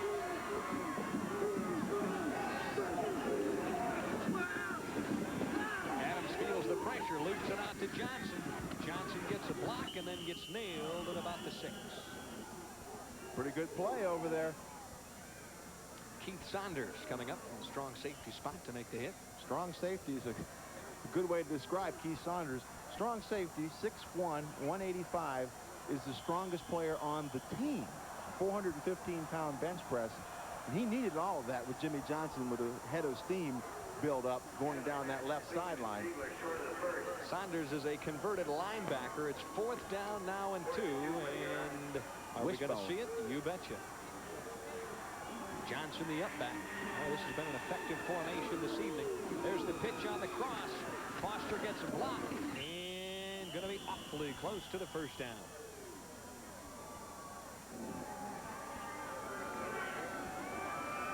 They had been 71% of the time they had made first downs on fourth down. And it's a first down. Raise that percentage. And we've finished up 3/4 of play. It's 31-3. We've got a great act going. Robert and Rufus. I play the Casio SK1 and Rufus sings. Problem is, he only sings when he wants to. But with this Casio, I can record a sample of him whenever he's in the mood. Come on, Ruf. Got it.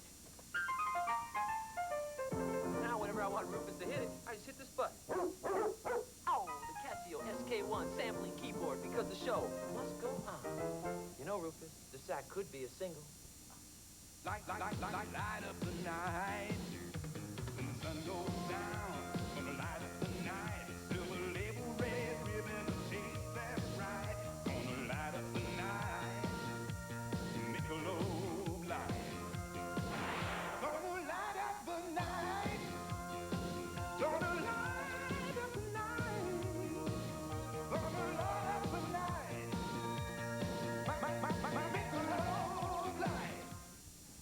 Switzer, I'm going to show you the way football should be played. Johnson, I'm ready. Give me your best. Enjoy the thrill of real college football action I thought you came to play football. with the VCR College Bowl game. Oh, yeah? You call that your best? Punt, go for a field goal, score the winning touchdown. That's 2 out of 3. Oh, I just proved you don't have to be a football great to play great football. Look for VCR College Bowl football wherever games are sold. Also look for VCR Top Rank Boxing Game, the brand new game that puts you center ring for some of the greatest matches in boxing history. Every day, over 30 million AT&T calls go through on the first try. Thanks to a remarkably intelligent network that forecasts traffic, anticipates tie-ups, and determines the quickest way around them. All in less time than it takes to dial. The AT&T network, you can call it the mastermind of long distance. Glad I got through. We're reaching further to bring your world closer. AT&T, the right choice. Jim Harkema believed all along that he could coach this team to an MAC championship. It was just a question of convincing his kids, and he has, his fifth-year seniors, as they lead 31-3, and they're looking for more here at the start of the fourth quarter.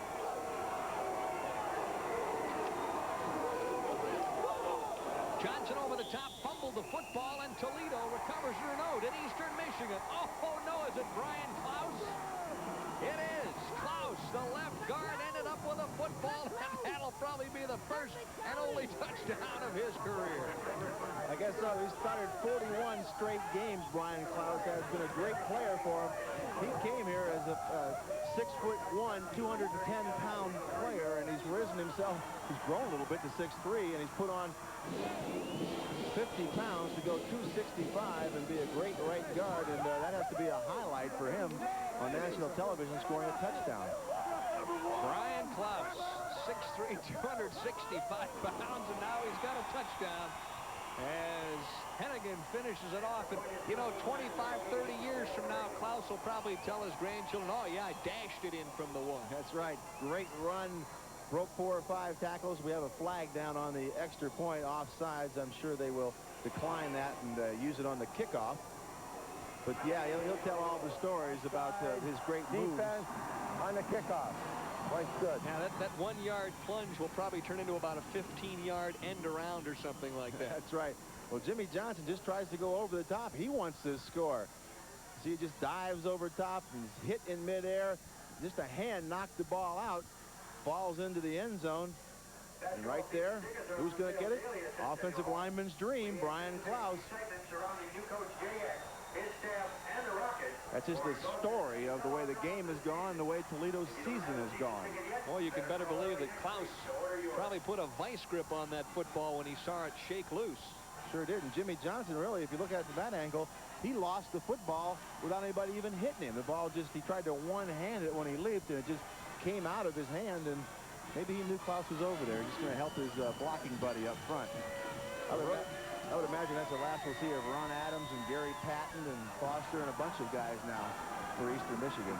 Well, the better than 1,000 Road Warrior fans that made the 45-mile trek from Ypsilanti, I think will probably stay until the final gun and maybe even a few minutes afterward to savor this one. They'll be here, and they are enjoying it, to say the least. You know, they were put to that challenge back in '84 when they said, hey, your attendance isn't good enough to stay in this league. We aren't going to allow you to play. They persevered. They got, you know, back into the MAC, and now they're averaging 14,000, 15,000 people a game over in Eastern Michigan. That has nowhere to go but up, as Jim Harkema has really turned that program around over there in a short time. Interesting note as well, they received more votes in the last AP pool than the team that's very close to them, the University of Michigan. Yeah, they have to use their field now because they are ranked ahead of them in the AP ratings. Well, this one was a single to right center field that nobody ended up catching as it ricocheted out of bounds. And let's take a look at the Road Warriors road record. Boy, that win at Miami is a big one, scoring 35 against the Redskins. Yeah, and that Kent State had a last-second field goal, hit the right upright and bounced backwards. But that's just the way. When things go right for you, they go right all year, and the little things get turned around, just like we saw that pass at the end of the first half. It bounces up, and they catch it. When you're hot, you're hot. And right now, Jim Harkema in Eastern Michigan is a hot football squad. I think Ron Adams is trying to express his interest. You know, right now they are number one, aren't they? Atop the stack in the MAC race. Boy, all the coaches will tell you that forget about what happens in the first 5 or 6 weeks of the MAC conference. The last couple of weeks normally determines who will end up heading to the California Bowl.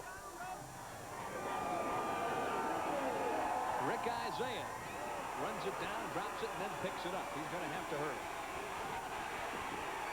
Snowed under at the 5-yard line, and sometimes it just doesn't go right.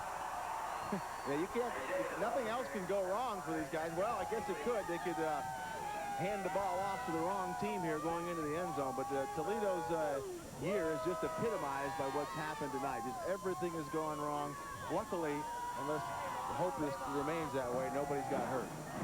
The amazing thing is 10 MAC teams have come in here, the last 10, and gone away losers. As we've got a change at quarterback for the Toledo Rockets. Number 15, Mark Melfi, takes over.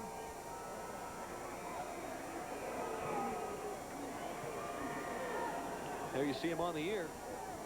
2 touchdowns, 2 interceptions, and really was playing quite well until he tore some ligaments in his right index finger against Northern Illinois.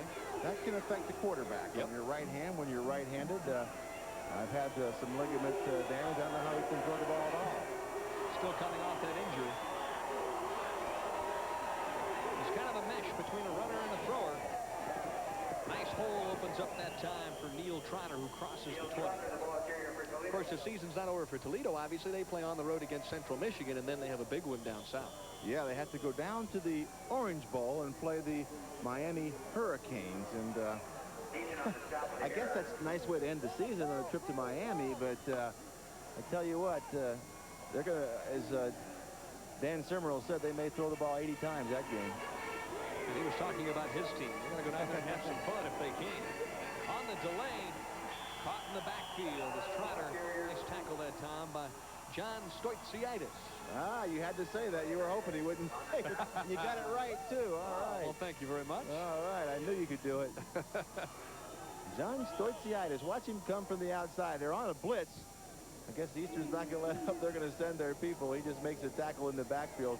When you blitz against a counter play, I mean, you got it. I tell you what, that's exactly what you want to do because it's so slow developing that you are in there with penetration and the timing is completely thrown off. Second down and a bundle. 16. Nope. Not much doing there. Now when you slip and fall. Third down and long. No? Yeah, just, again, everything that's happened right now to Dan Simrell, he's just saying figures. That's the way things are going. And he's done such a great job at Toledo. And, you know, they were picked to win the championship this year, but When you lose people like that at key positions, you know, I don't think there's any coach in the world that can overcome that. It's funny because I think in 1984 they were picked 8th and they won the league.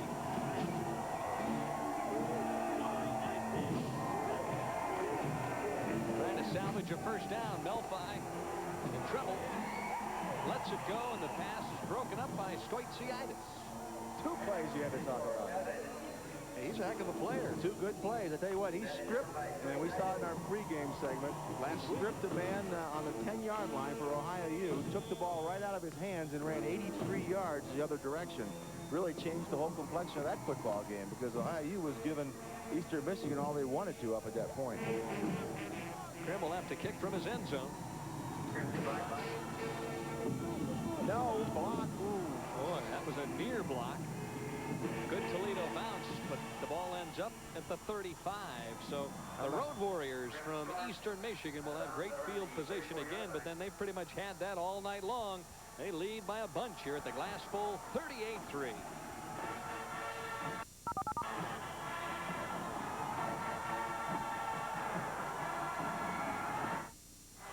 Maybe you think the Giants will win it all this season. Or maybe you think the Bears will be tougher than ever. And what about the Broncos or the 49ers? And who will be on top in college football come January? I'm Harry Carson, and no one knows the winners for sure. But here's one sure winner for every football fan.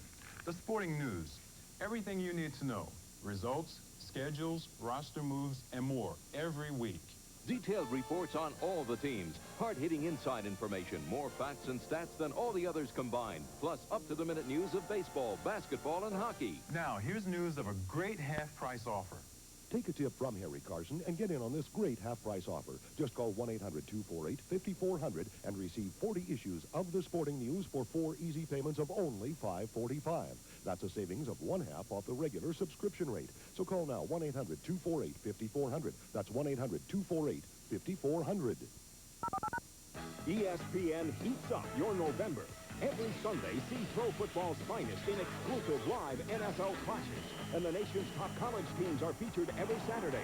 Television's best college basketball schedule tips off with terrific preseason tournament shootouts. Plus 2 showdowns with the Soviets. November means the exciting finales on the Formula One and NASCAR circuits. Plus a new season of World Cup skiing and live coverage of the Kapalua International. It's all in November on ESPN. ESPN's presentation of college football is being brought to you by AT&T. The right choice.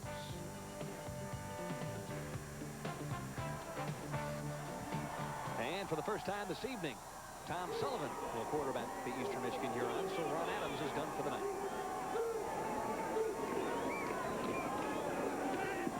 Second pass of the year. First completion. Greg Williams comes up with a catch. Or was that Ostrander? Nope, Zeigler. 0 for 3. That's right. Sullivan 0 for 1 going into this game. He came in last week against Ohio U in a mop-up role, just handing off. And Jim Harkiman said he didn't want him to throw because he felt for the coach at OU didn't want to pile it up, but he really feels he needs to get this guy some game action throwing the football. Well, he hasn't seen much playing time. Johnson now in the tailback position, crosses the 15 down to about the 14.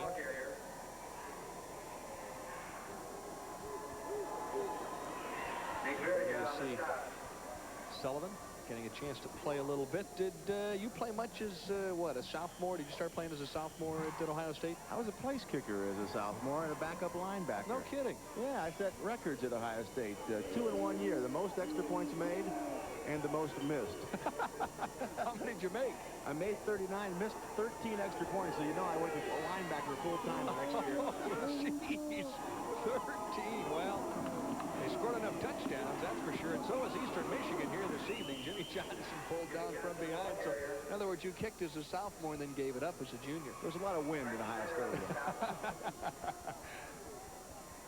See, Sullivan is new into the game, and the snap is always the key.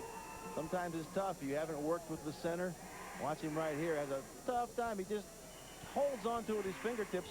Makes a good play out of it. That ball could have dropped down, but he stayed with it, got the fingertips, and pulled it up and handed off.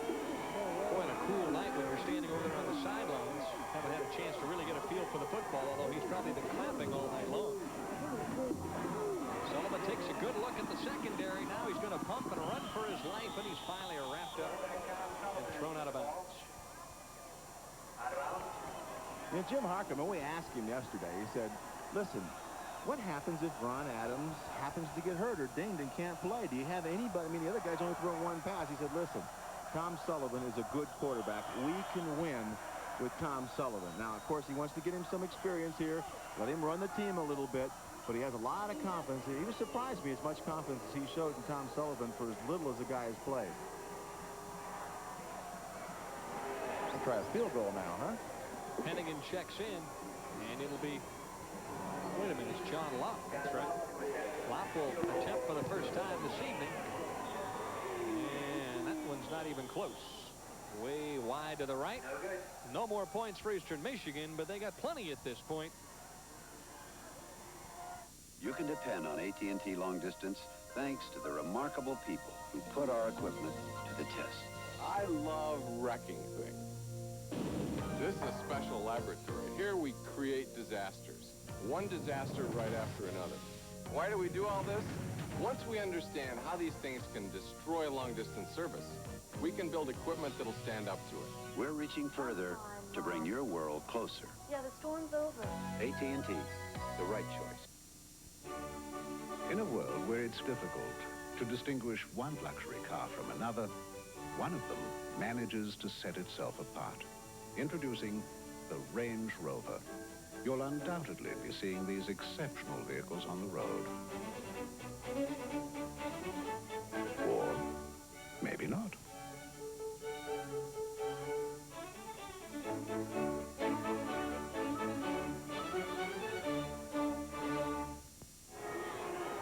Someone is still having fun on the sideline, if you can believe that, dressed up as a Toledo Rocket. Is that the Rocket man? I guess it might be.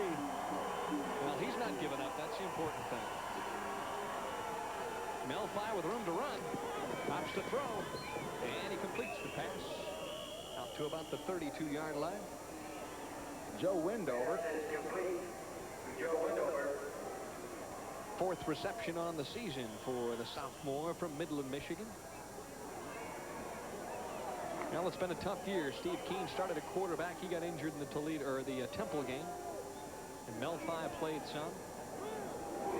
Bergan got hurt.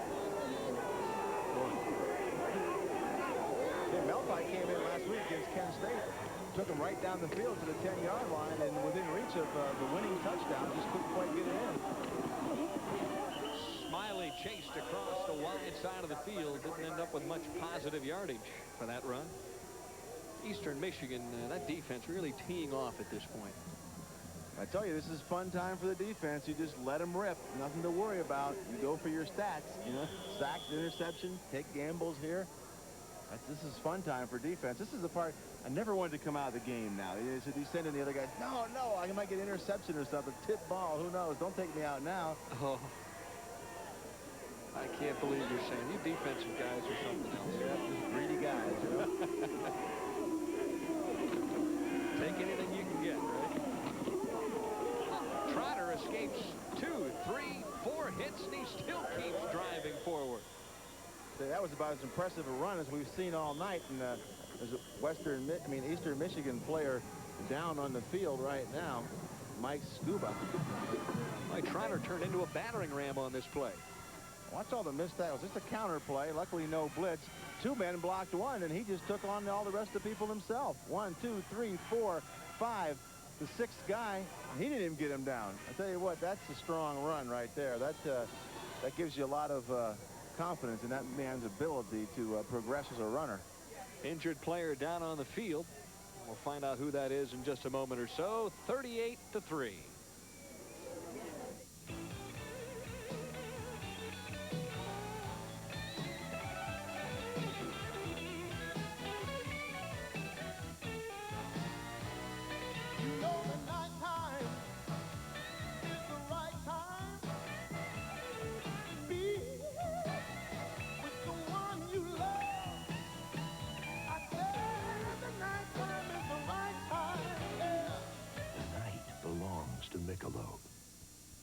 Casio presents an unfair competition. This Casio MP520 versus a full set of drums. Snare, rim shot, bass, cymbals, bongos. Casio has it all. So now the unfair part. It's 8-note polyphonic with a recording memory and a dozen presets.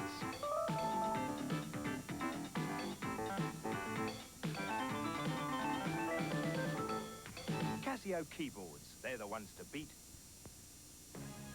Friday, the USBA middleweight title is on the line. Doug DeWitt battles undefeated Tony Thornton when Budweiser presents Top Rank Boxing, live Friday at 8:30 Eastern on ESPN. And obviously those students are well aware of Chris Berman's record picking those NFL games on game day Sunday, Stan. He's way ahead of the game, isn't he? I don't know. Which game? NFL Game Day, and Chris will be there live and direct, 11:30 a.m. Eastern, live, of course, and then NFL Primetime starts at 7 o'clock, and all the action, Patriots and the Giants, trying to regroup if they possibly can. All of it on ESPN. If you're playing golf with Chris Berman, you better wear a hard hat. That's all I got to say. And not step in front of him. Fullback comes up with a pass reception and runs it out to about the 48. Stopped by Denny. And that man right there, he looks very familiar, the head coach of Notre Dame, Digger Phelps, and he's here on hand to watch his son, number 41, Rick Phelps, play for the Toledo Rockets. Unfortunately, Rick Phelps is on the Toledo kickoff team, and they haven't seen a lot of action tonight. Nope. Right about that. Nice to see Digger on hand, getting those Irish ready for the upcoming NCAA basketball season.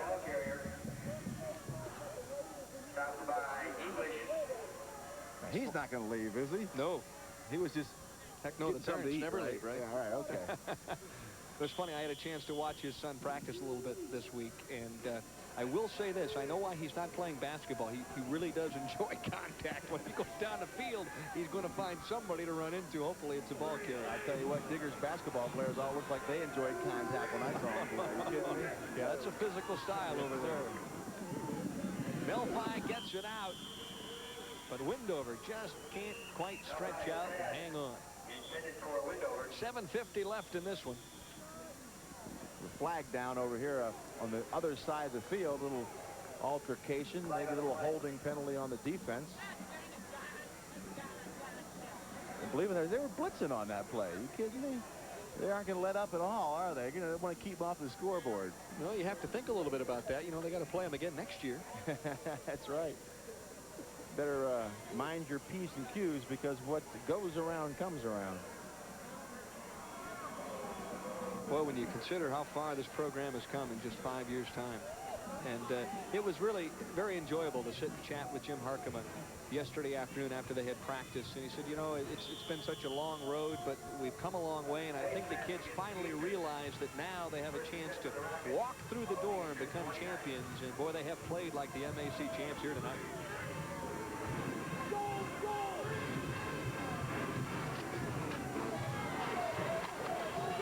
Oh, you can hear those pads pop across the 24-yard line.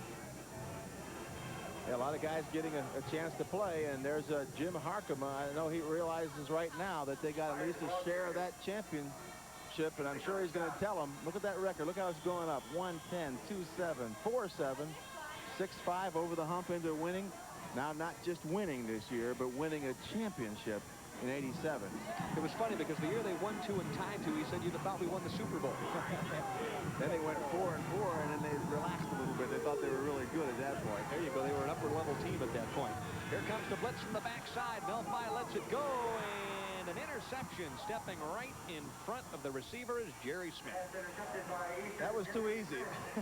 He just lofted that ball up there, and Jerry Smith almost was patting his glove, and you can see Dan Simrell asking, why did you throw back? Interception number 4 on the season for number 31, and right now he's living it up at the Glass Bowl.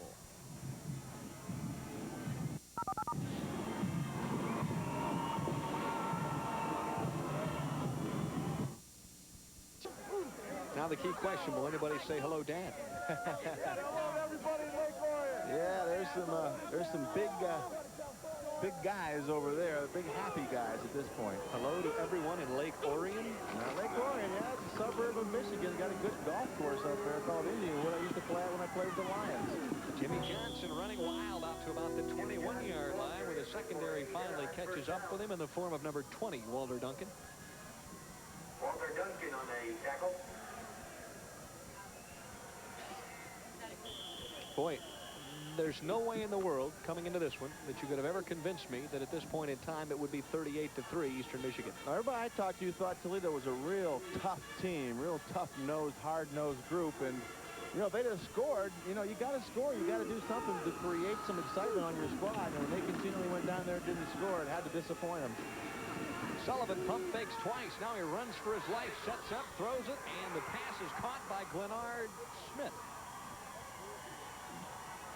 Tell you what, he looked pretty poised there because he had a horde of Rockets coming down behind him. He just waited for Menard Smith to break open. You see right there, the coverage just shifts to his left a little bit. People are bearing down behind him. Good throw on the run to his left. That's a tough throw. Hit him right in the number. Then Smith becomes the human sandwich. It's a fun time now. Some of that defensive secondary enjoying the fruits of their labor. Johnson on the draw. Turns it up, and Jimmy Johnson is making up for lost time. It sure is. He's had to play fullback, and he hasn't liked that too well. Now he gets a chance to go back to his natural position, tailback, and he's having a good time. It looked like Patton there. Went to the inside and busted to the outside. Pretty much exemplifies, though, the team spirit and what you have to do to win. He was a tailback. He was the backup tailback last year, but he had to move to fullback when Steve Palmatier got hurt. He did so, and that's one of the reasons why they're in the position they are now. Clock running under 6 minutes, and if you're rooting for Toledo, thankfully so. Oh, my. Ostrander was open at about the 30, but he was overgunned that time. Yes, sir, and Tom Sullivan is back there just clapping his hands together, knowing he missed the big one because he had the protection. That was one of those patterns where he's running all the way across the field. It takes a while to develop, but if you can get the protection, it's a big play. The one man clears out that whole side of the field. The other guy comes from the other side, and it's a clear zone for him. He just overthrew him. Next week, it's home at Ypsilanti. For Eastern Michigan, they take on Bowling Green. Imagine there'll be a few folks at Rynerson Field upstate. They have a problem with their formation here. It's unbalanced, and I don't think they want it unbalanced. Somebody lined up on the wrong side. Well, nevertheless, you can make a mistake now and then when you lead like they do at this point.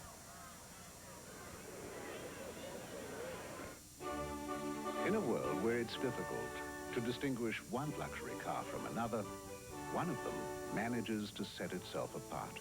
Introducing the Range Rover. You'll undoubtedly be seeing these exceptional vehicles on the road. Or maybe not.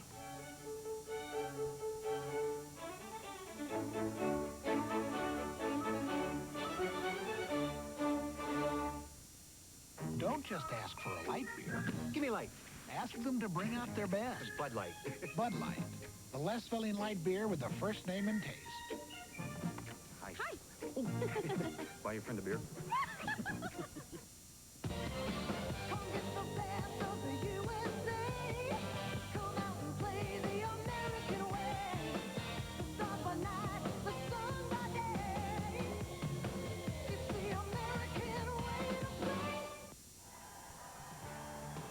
ESPN's presentation of college football has been brought to you by the U.S. Armed Forces.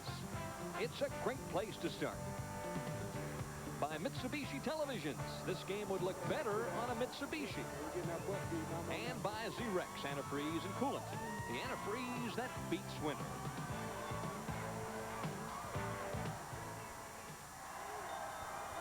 There's the aerial view of the glass bowl. Glass just about empty. Only filled now with Eastern Michigan fans. I imagine they'll have some glasses full a little bit later celebrating. Johnson lost the handoff, got it back, and then fumbled it away. And the Toledo Rockets come up with a loose ball. So this is one of those where you look down, you have to figure whether the glass is half empty or half full. Sure. If you're an optimist, it's half full, and Brian Gable is optimistic because he gobbled up the fumble. Yeah, just missed the handoff here. It looked like the ball popped out right away. There it is. Johnson just couldn't get a handle on it. Looked like it hit him high. If the quarterback hits it high, it hits the hard surface of the pad and bounces off. You got to get it down in there below the shoulder pads in that soft area where the stomach is. Your breadbasket. Yeah. Well, it's a last-ditch effort now for any kind of a touchdown drive for the Toledo Rockets. Had a couple of golden opportunities early, and just couldn't make them pay off. Reverse. Nowhere to go. Oh, my. Isaiah really got popped by Don Michelle England. I tell you, yeah, Isaiah was really turning on the jets when he went around the corner. Watch Rich Isaiah right here. I tell you, he's coming, and all of a sudden, he sees a little greeting party. He goes, uh-oh, let me get down here. Somebody tackle me quick. Where's the hole? Where's the hole? There's not supposed to be anybody. Why didn't you pursue? Defense was in hot pursuit. Melfi slips, gathers himself, drills it over the middle, and Isaiah wraps it up. He makes up, comes up with a big catch down to the 30-yard line. They are very high on him. He's got terrific speed, 4.5 speed. Just a freshman. While we've got a moment, we'd like to thank our sponsors and also our spotters here this evening. Kelvin Farmer, who was a terrific running back for Toledo last year, been pointing out the Toledo Rockets to me this evening, and John Hemmel has been working the Eastern Michigan University side. So, guys, thanks for your help this evening. Kelvin probably wishing he was back down there on the field in the tailback position. They could use him. Now Schreiner tiptoes the sidelines, finally knocked out of bounds. Kelvin Farmer ended up the #2 rusher in the country last year, Stan White. That looked like him right there, didn't it? Good run by Trotter. You watch the cut here. Nice cut by the young running back. Cuts in, then cuts back outside down the sideline, keeps his feet in bounds. That's the hardest thing in the world to do. Momentum is carrying you out of bounds, but your feet have to try and stay in. Gotta be aware of it. Better late than never. Trotter this time hurdling a blocker, throws his body down to about the 5. So you have to think of what the emotions that are going through Jim Harkema right now, all that they've been through. You know, just saving the program there, not just bringing it back up, but just even having a football program in 1984 was his first concern. They got that back. Now they're going to win a championship. He did such a great job at Grand Valley State. He had a couple guys go to the Lions when I was there. As Trotter finally goes in, they get a touchdown. They finally score. They go inside the 20. But he's been a success everywhere he's been, and he's just capping it off right now at Eastern Michigan. Neil Trotter's first touchdown as a Toledo Rocket. Only a sophomore out of Cincinnati. Jim Harkema exhorting the troops right now, but they give up their first touchdown of the night, but really at this point doesn't make much difference. Well, it makes a difference to Neil Trotter, that's for sure. And also to his head coach, Dan Simrell. His first touchdown. I'm sure he'll always remember that. Did you ever score one? Yeah, I got a couple in my day. Did you? Yeah, I got about 3. Huh? Took forever to get there, but I finally got there. Well, they'll go for 2. Melfi, watch out for the backside. Gets the pass off. It's caught, and Trotter got stood up and stopped at the 1-foot line. So the 2-point conversion goes for naught. But the Rocket fans finally get a chance to cheer a little bit here in the Glass Bowl as Neil Trotter scores for the Toledo Rockets. Make it 38-9.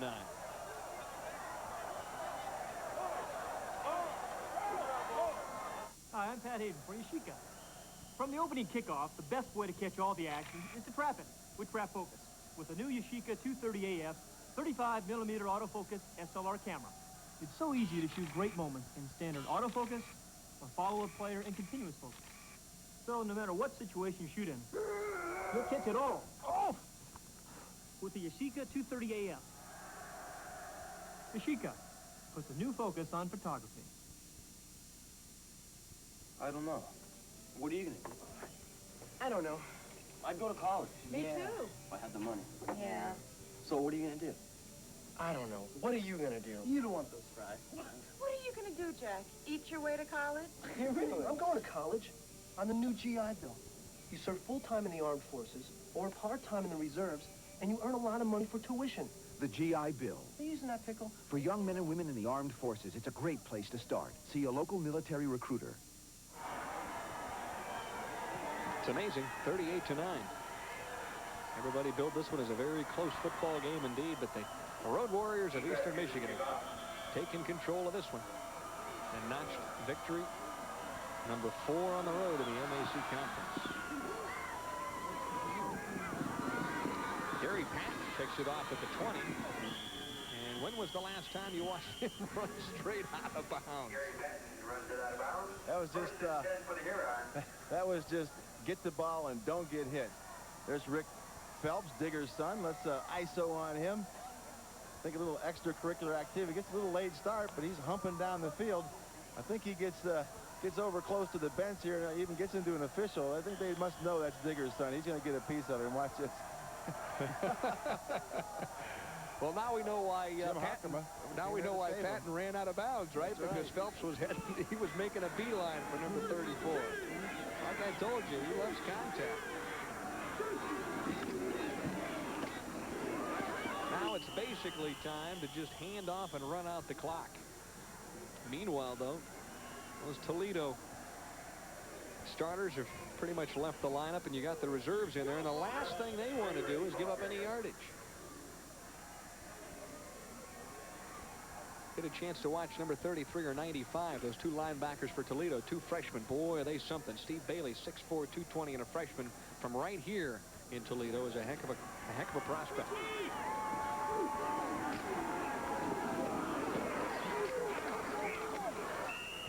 Well, Jimmy Johnson's got a chance to carry that ball, that's for sure.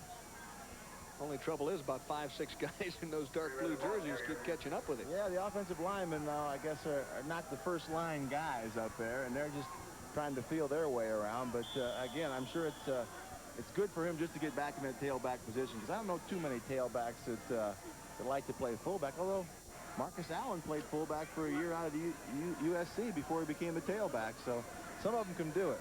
Most of those tailbacks don't like to block, though. I'm going to tell you, that's a dirty job. They got to run into people like you all the time.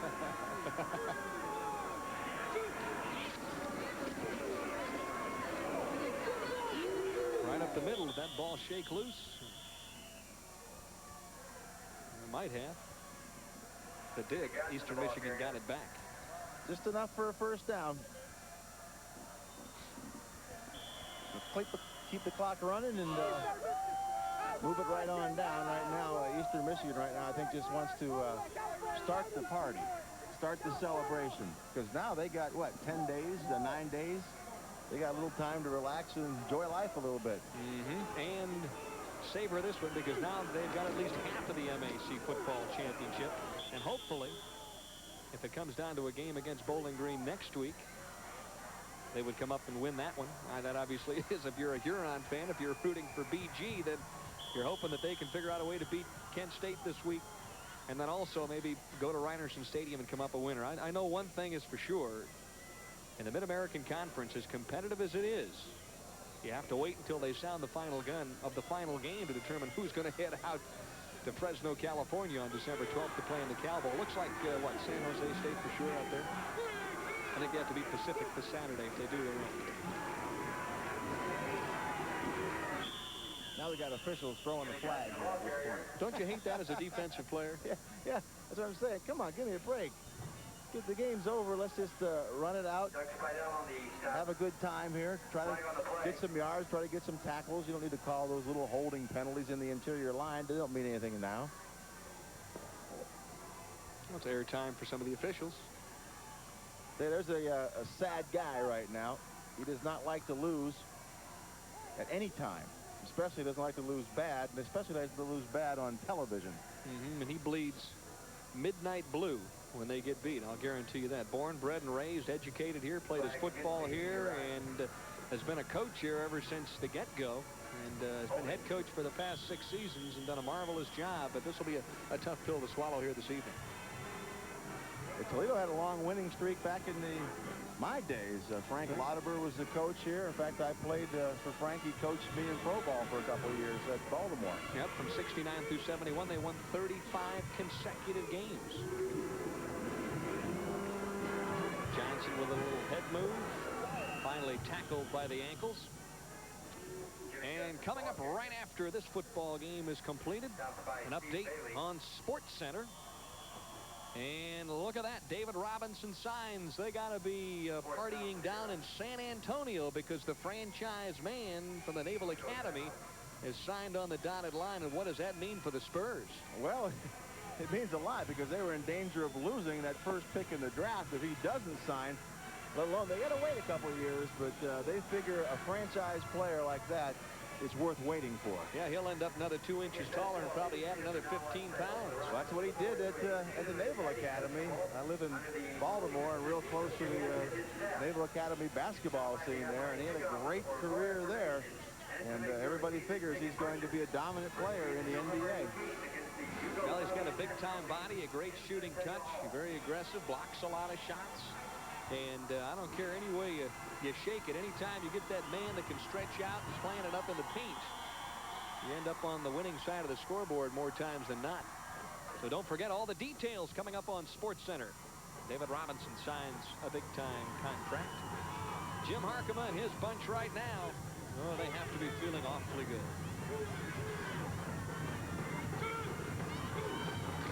Sullivan with a quick pitch.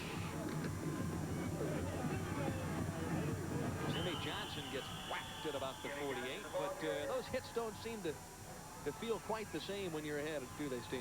No, they sure don't. It's funny, you look out here, Toledo had their punt return team in expecting a punt, and they had to bring their defense back on now, so that's why that hole was so wide. But it's just amazing to see a team dominate like this when just a few years ago they were so bad that everybody across the country was poking fun at them, the way that Columbia is looked at right now. You know, this is an offensive coordinator's favorite formation, or head coaches right now, who just flop on the ball and the man back there deep in case anything bad would happen. But, you know, that's the last snap we'll have. But Jim Harkema and that whole Eastern Michigan contingent, you know, they really have to be congratulated. This is a great comeback from not only losing 27 in a row, but almost losing their whole program just 3 years ago. Well, he tried his best to stay loose yesterday. He said today he would do anything possible, take a long walk and just take some deep breaths because he knew it would be a tough one. And there you see Dan Simrell, and he'd be the first to congratulate Jim Harkema on his success because Dan Simrell is, well, he's cherished championships in the Mid-American Football Conference, and right now, that man, Jim Harkema, feeling pretty good about life in the fast lane. Thank you, guys. Hey, we got another team yet. Jim Harkema all smiles right now because the final score is 38-9, and who would have ever thought that the Hurons would be 4-1? We'll be right back. This is a 19-inch television with a picture as crisp and clear as any you'll find. Now imagine a picture just as crisp, just as clear, but larger. In fact, it's 86% larger than even a 26-inch screen. It's the world's first 35-inch direct-view television, the television that only one manufacturer could put together. Mitsubishi.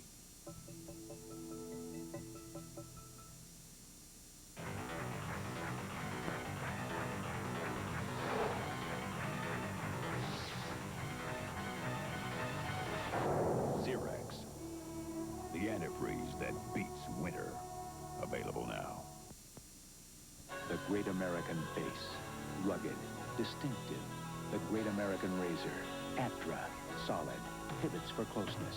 The Great American face deserves the Great American shave, Atra, only from Gillette.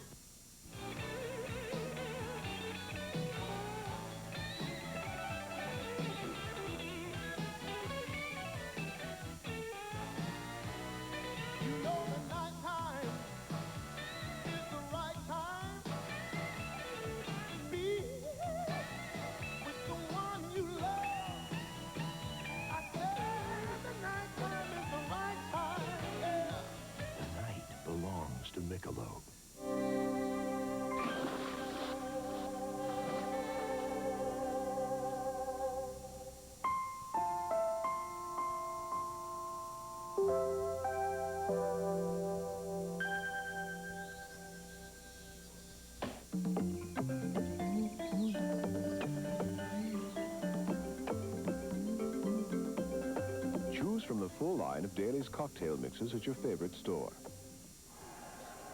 Well, before the season started, it was supposed to be Toledo on top of the MAC standings, but now as you look down, all dressed out in white, it's the co-champs at this point, Eastern Michigan at 6-1. And it is, and one thing I guess they get to celebrate tonight and for a few days, but they got to remember it's not complete yet. They still have one more game, and I'm sure our guest coming up, Jim Harkman, knows that as well as anybody. That's right, Jim. This is Denny. I have to ask you the first question right off the top. There's no way in the world you figure you're going to come in here and win 38-9. Well, I quite simply, we knew we had to throw the football, and they were lining their linebackers up and coming up real tight, and that opened up those lanes, and after Ronnie got settled down, he really threw the football.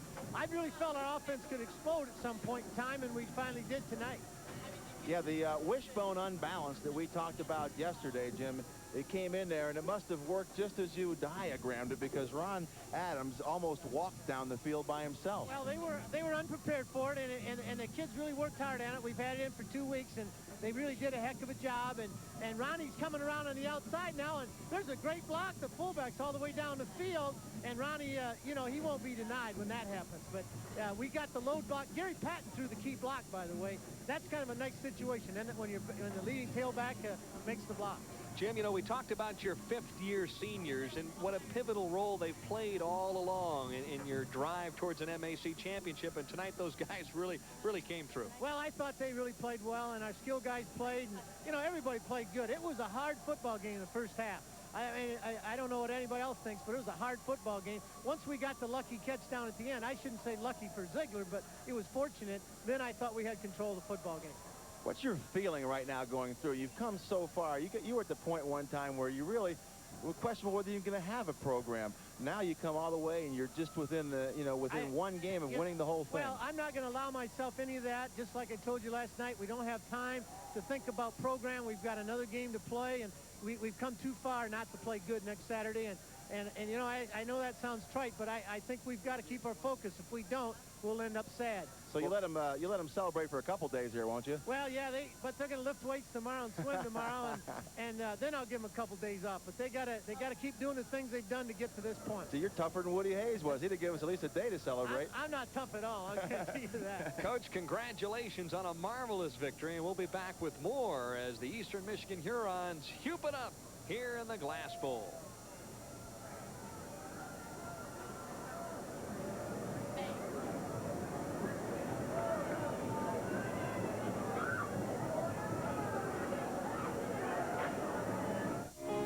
A lot of people who don't think they need a hearing aid may already have one. Up 2 streets, take a right.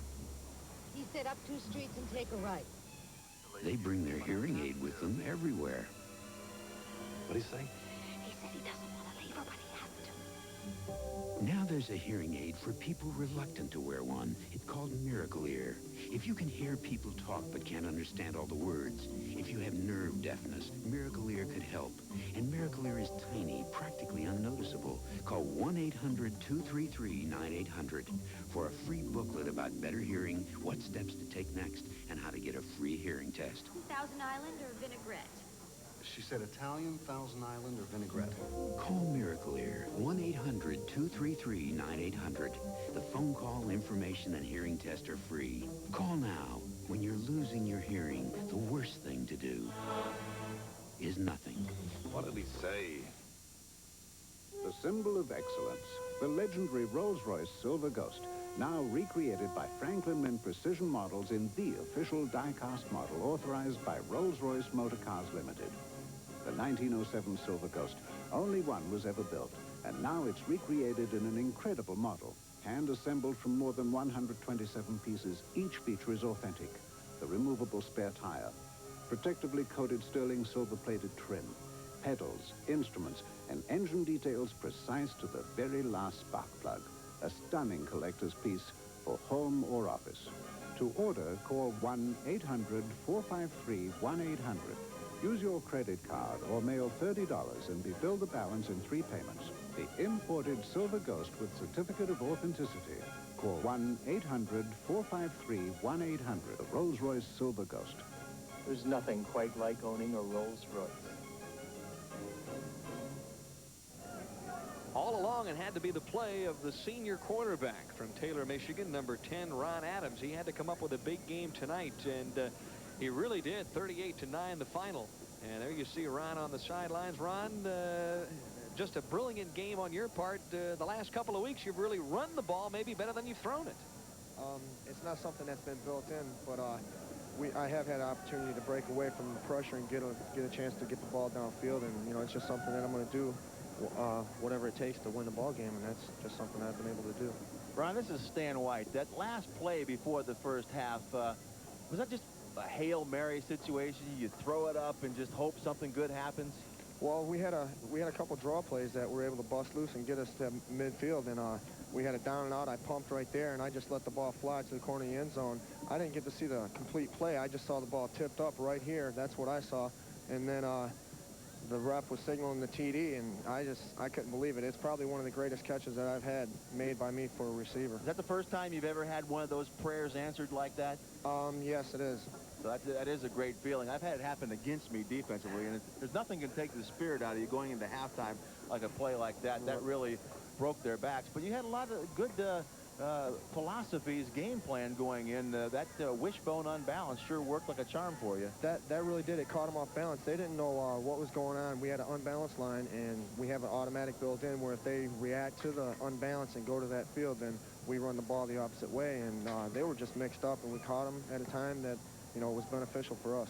Ron, what's going through your mind? 5 years ago, you started in this program. They didn't even want you to play football in the Mid-American Conference. Now you end up with at least a share of the championship. Well, it just shows that all the hard work and dedication and is all paid off, and we kept our focus, and it hasn't happened overnight, but it's been a slow process, and the guys have kept pushing, and we never give up, and it's a credit to the coaching staff, the support that we've gotten from the community and everybody. You know, it's fabulous. We just talked to Coach Harkimus, so do us a favor, don't celebrate too much, because I think he's going to make you lift those weights tomorrow. I don't mind lifting the weights. That's what helps me out here on the field. It keeps me from getting banged around by the big fellas, so I don't mind that at all. Well, terrific performance tonight, and congratulate the rest of that crew in the locker room. Thank you, Denny and Stan. At least a share of the MAC championship, Stan White, but obviously one more game. If Bowling Green gets beat this Saturday, then it's all up for grabs, but if they don't, they still got to go back home and play. Okay, yeah, there's still a shot. Bowling Green still has destiny in their own hands if they can win their last two. Who knows what's going to happen? But tonight, it was all Ron Adams, number 10. There you see him. Couple of touchdown passes, 11 of 19 overall. Ran it in for 2 scores. The Yashica picture-perfect player of the game, number 10, Ron Adams. Final score here from the Glass Bowl on the campus of the University of Toledo. The Eastern Michigan Hurons 38 and the Toledo Rockets 9. Coming up this Saturday on ESPN, it's CFA football action. Number 10 Clemson plays North Carolina, starts at 4 o'clock. The late game, Alabama at LSU. That'll be a dandy. 2 top 15 teams. And then, of course, next Thursday night on ESPN, it's the Bulldogs of South Carolina State. They play defense. Grambling plays offense. It's Thursday at 8 p.m. Eastern Time, live on ESPN. There you see the player of the game as he sneaks it over for Stan White. This is Denny Schreiner saying so long, everybody, from the Glass Bowl. From the Great Wall.